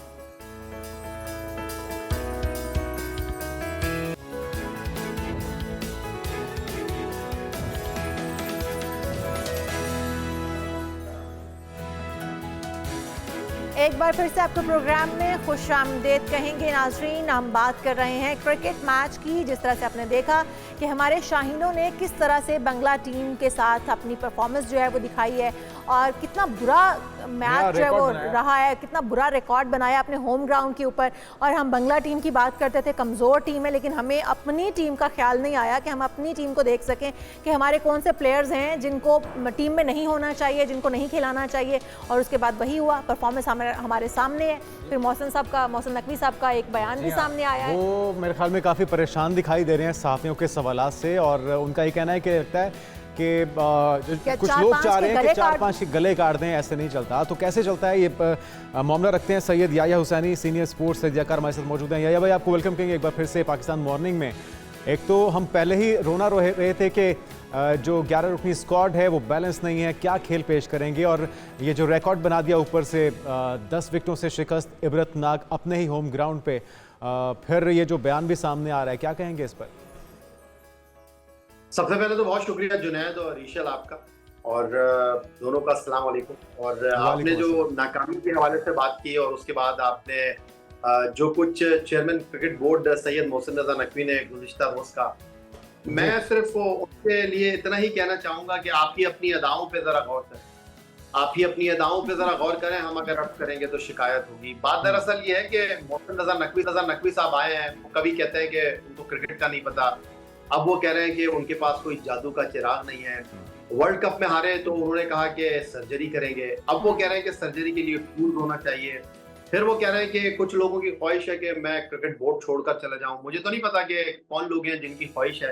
हाँ, ये जरूर पता है कि मोहसिन रजा नकवी की ख्वाहिश है कि वो क्रिकेट बोर्ड के सरबराह रहें, वरना बैक वक्त एक से ज्यादा ओहदे उनके पास मौजूद हैं। दूसरी बात ये है कि अब वो ये फरमा रहे हैं कि जी लोग ये चाहते हैं कि 4-5 गर्दनें काट दें। मेरा नहीं ख्याल कि कोई अक्लमंद आदमी या बाशऊर आदमी किसी को कोई जख्म देना चाहेगा। ये हमारे खिलाड़ी हैं, हमारे प्यारे पाकिस्तान के खिलाड़ी हैं, इन्होंने पाकिस्तान के लिए खेला है, पाकिस्तान को रिप्रेजेंट किया है, तो ये टीम गेम है। आप इधर परफॉर्म करेंगे तो रुकेंगे, परफॉर्म नहीं करेंगे तो आपको जाना होगा। आप मोहसिन रजा नकवी साहब ये फरमा रहे हैं कि जी आपके पास बैकअप नहीं है, तो मैं बिल्कुल इत्तेफाक करता हूँ कि चेयरमैन क्रिकेट बोर्ड की क्रिकेट नॉलेज नहीं है। तो अगर उनकी क्रिकेट नॉलेज होती तो या सब आप कह रहे हैं कि वो कह रहे हैं कि हमारे पास जो है वो ऑप्शंस नहीं है टीम में किसी किस्म की सर्जरी करने की। आप बताएं कि वो कौन से खिलाड़ी हैं जिनको होना चाहिए था जो नहीं खिलाए गए। ईशल, देखिए बात दरअसल ये कि एक बात करते हैं और दो जवाब दे देते हैं। एक तरफ वो कह रहे हैं कि आपके पास हमारे खिलाड़ियों का बैकअप मौजूद नहीं है। हम जिन खिलाड़ियों के साथ वर्ल्ड कप में अमेरिका से हारे, जिन खिलाड़ियों के साथ वर्ल्ड कप में भारत से हारे, जिन खिलाड़ियों के साथ हम बांग्लादेश के खिलाफ 10 विकेटों से टेस्ट मैच हार गए, वो कह रहे हैं इन खिलाड़ियों को तब्दील इसलिए नहीं कर सकते कि आगे कुआं है पीछे खाई है। ऐसा नहीं है। अगर ऐसा होता तो फिर ये जो फरमा रहे हैं कि चैंपियंस लीग की 5 टीमों के लिए 150 प्लेयर इन्होंने यकजा किए हैं, ये कहां से आ गए? ये क्या मरीख से आ गए हैं? ये क्या अंटार्कटिका से आ गए हैं? तो इन्हीं खिलाड़ियों में से तो हम कह रहे हैं ये डोमेस्टिक परफॉर्मर है। इन्हीं डोमेस्टिक परफॉर्मर में से आपने पाकिस्तान टीम के खिलाड़ियों को मुंतखब करना है। अगर आपके दाएं बाएं वो लोग मौजूद हैं जो आपको ये नहीं बता रहे कि पाकिस्तान क्रिकेट में खिलाड़ी मौजूद हैं, दरवाजे पर दस्तक दे रहे हैं, बैनुल अक़वामी क्रिकेट में पाकिस्तान को रिप्रेजेंट करना चाहते हैं, अगर पसंद नापसंद का मसला है, अगर आपकी आंखों को बहुत सारी शक्लें अच्छी नहीं लगती तो यही मसला है। वरना अगर खिलाड़ी नहीं होते तो ये 5 टीमें कैसे बन रही है चैंपियंस लीग की? सवाल ये पैदा होता है। आप किसी को मौका देंगे तभी तो वो अपने आप को डिलीवर करेगा। इन खिलाड़ियों के साथ आप 5 साल से खेल रहे हैं जो डिलीवर नहीं कर रहे हैं, आपके माथे पर कलंक का टीका बने हुए हैं, आपकी टीम की सर झुकाने का सबब बने हुए हैं। आप कब तक उनको रगड़ते रहेंगे, कब तक उनको खिलाते रहेंगे? आप दुनिया के बॉलर को देखिए कि जो अनफिट होकर टीम में वापस आते हैं तो 140 की रफ्तार से ही गेंद करते हैं। 140 की रफ्तार का बॉलर 120 पे नहीं आ जाता। लेकिन हमारे पास खिलाड़ी खेल रहे हैं, अनफिट भी नहीं हो रहे, परफॉर्मेंस भी नहीं दे रहे, गेंद करने की रफ्तार जो है वो बांग्लादेश श्रीलंका के बॉलर से भी कम हो गई है। रन्स बनाने की बात करते हैं तो 14 इनिंग से रन्स नहीं बने, तो फिर हम किससे सवाल करें और किसको कहें? यकीनी तौर पे जिम्मेदारी किसी न किसी को तो लेनी होगी। इस पे मजीद भी आपकी राय जानेंगे याया भाई, लेकिन ये जो 5 मेंटर्स का ऐलान हुआ है चैंपियंस ट्रॉफी के लिए, इनसे कितनी तवक्कुआत रखें हम? जुनैद साहब, मैं ये सवाल आपके सामने ही रख देता हूँ। वो आपने सुना होगा कि डीएसपी जो है वो एसएचओ बन गया, यानी बड़े ओहदे का जो पुलिस अफसर है वो नीचे ओहदे के ऊपर आ गया। तो ये जो वक्कार यूनुस साहब हैं, मुझे इनके क्रेडेंशियल के ऊपर कोई सवाल नहीं है। ये जो सकलैन मुश्ताक साहब हैं जो कुदरत के निजाम के ऊपर ज्यादा बिलीव रखते हैं, ये जो मिसबाउल हक साहब हैं, मैं सरफराज और शोएब मलिक को इस खाते में नहीं ला रहा। तो ये जो 3 लोग हैं ये पाकिस्तान टीम के कप्तान रहे हैं, ये जो 3 लोग हैं पाकिस्तान टीम के हेड कोच रहे हैं। इनके होते हुए पाकिस्तान टीम डिलीवर नहीं कर सकी, तो अब आप इनको नीचे लेकर आ गए हैं। तो आप अंदाजा कर लीजिए मोहसिन नकवी की सोच का, आप अंदाजा कर लीजिए मोहसिन नकवी के विजन का। याया साहब, हम बार बार बात करते हैं कि हमारी टीम किसी प्रेशर में खेल रही थी। असल प्रेशर तो बंगला टीम के ऊपर था, जिस तरह के उनके सियासी हालात थे, फिर जिस तरह से वो वहाँ पर प्रैक्टिस नहीं कर पाए। हमारी टीम किस किस्म का जो हम कह रहे हैं प्रेशर का शिकार थी? बजा फरमाया ईशल, आपने दुरुस्त कहा आपने कि बांग्लादेश की टीम बेसरो सामानी के आलम में पाकिस्तान आई और उन्होंने क्रिकेट पर फोकस किया, उन्होंने पिच को मोरद इल्जाम नहीं ठहराया, उन्होंने अपने हालात को जो है वो ये नहीं कहा कि जनाब हमारे पाँव की जंजीर बन गए हैं, वो क्रिकेट के खेल को क्रिकेट की तरह ही खेले। लेकिन हमारा मामला ये है कि हम हर रोज कोई ना कोई उज़्र पेश कर रहे हैं, हर रोज कोई ना कोई बहाना तराशने की कोशिश कर रहे हैं, और आप हर खिलाड़ी की बात करें, कोई कह रहा है पिच अच्छी नहीं थी, कोई कह रहा है हम पिच के ऊपर घास के साथ 4-5 बॉलर के साथ चले गए, कोई माफिया मांग रहा है, कोई कह रहा है कि यार मैंने पीछे इतनी सारी परफॉर्मेंस की हुई है। बात दरअसल ये ईशल कि हमारी टीम जो है वो क्रिकेट से ज्यादा जो है वो दूसरी सरगर्मियों में आपको उलझी हुई दिखाई दे रही है। टीम में ग्रुपिंग है, ये मैं नहीं कह रहा, क्रिकेट बोर्ड के जराये ने इस बात की तस्दीक की, डिसिप्लिन का आपका मसला है और आप जो है वो फैसले कर नहीं पा रहे हैं। जब क्रिकेट बोर्ड कमजोर हो जाता है तो फिर ऐसी ही परफॉर्मेंस सामने आती है। लेकिन याया भाई, असल जिम्मेदार आपकी नज़र में कौन है? वो खिलाड़ी जिन्होंने अच्छा खेल पेश नहीं किया या वो चुनने वाले जिन्होंने इस टीम को मौका दिया? देखिए, बात दरअसल ये, वो आपने सुना होगा जुनैद के हम हारे नहीं है, वो जीते हैं। तो बात दरअसल ये कि बांग्लादेश की टीम जो है वो जीती नहीं है, हम हारे हैं। हमने इतने खराब खेल का मुजाहरा किया, ना हमारे पास मंसूबा बंदी, ना हमारे खिलाड़ियों का फोकस, ना हमारे खिलाड़ियों का विजन। तो फिर ऐसी ही चीजें हैं और एक तरफ क्रिकेट बोर्ड के फैसले हैं, दूसरी तरफ क्रिकेट टीम की परफॉर्मेंस है और ये कॉम्बिनेशन बन रहा है तो हम शिकस्त के दलदल में गिरते जा रहे हैं। तो याहिया साहब, ये भी देखिएगा कि जिस तरह से हम देख रहे थे, शान मसूद ये कहते हैं कि मेरे ख्याल में हमें 2 फास्ट बॉलर, 3 फास्ट बॉलर्स और 1 स्पिनर के साथ जाना चाहिए था। ये किसने डिसाइड करना था कि कितने स्पिनर जाएंगे, कितने फास्ट बॉलर जाएंगे? और हमारा इन्हसार जो था वो हमारी बॉलिंग पे था। फिर भी इसके बावजूद हमने देखा कि साथ में इसी सवाल के ये भी ऐड कर लीजिएगा कि पिच को सही मानों में बनाना और उसको पहचानना, ये किसकी जिम्मेदारी थी? देखिए जुनैद, बात दरअसल ये जो आपने सवाल किया है ना, आपका काम परफॉर्म करना है। ये तो बहुत आसान है कि आप पिच को मोरद इल्जाम ठहरा दें। इसी पिच के ऊपर बांग्लादेश की टीम खेली है, इसी पिच के ऊपर उन्होंने 5 रन भी किए, इसी पिच के ऊपर उन्होंने आपको आउट भी किया है। अब चेयरमैन क्रिकेट बोर्ड ये कह रहे हैं, सैयद मोहसिन रजा नकवी साहब ये फरमा रहे हैं कि उन्होंने रिपोर्ट मांग ली है, बस रिपोर्टें ही आ रही हैं, अमल कुछ नहीं हो रहा। और शान मसूद अच्छी कप्तानी नहीं कर रहे, चेयरमैन क्रिकेट बोर्ड अच्छे फैसले नहीं कर रहे, आपकी टीम पिच को रीड नहीं कर पा रही, आपने जो सारा कोचिंग स्टाफ है वो बाहर से बुला लिया है, लेकिन नताइज नहीं आ रहे आपको। पैसे खर्च किए जा रहे हैं आप और आप जो है वो हासिल कुछ नहीं करते। क्रिकेट भी सियासी खेल बनकर रह गया है। तो दूसरे टेस्ट से कोई तवक्को रखें अब इस बार, या मैच देखना छोड़ दें, यही हाल है? नहीं, मायूसी तो कुफर है, लेकिन मेरा ख्याल है कि वो सज्जाद अली साहब का गाना है, दुआ करो सिजदे में जाके, हाथ उठा के, आंसू बहा के। बस अब मेरा ख्याल है दुआओं के ऊपर ही चल रहे थे, दुआओं के ऊपर ही चलेंगे। तो याहिया साहब, फिर उम्मीद जो है वो रखें कि आने वाले दिनों में अच्छी परफॉर्मेंस हो सकती है या फिर सर्जरी हो सकती है, अच्छे खिलाड़ियों को मौका दिया जा सकता है खेलने का?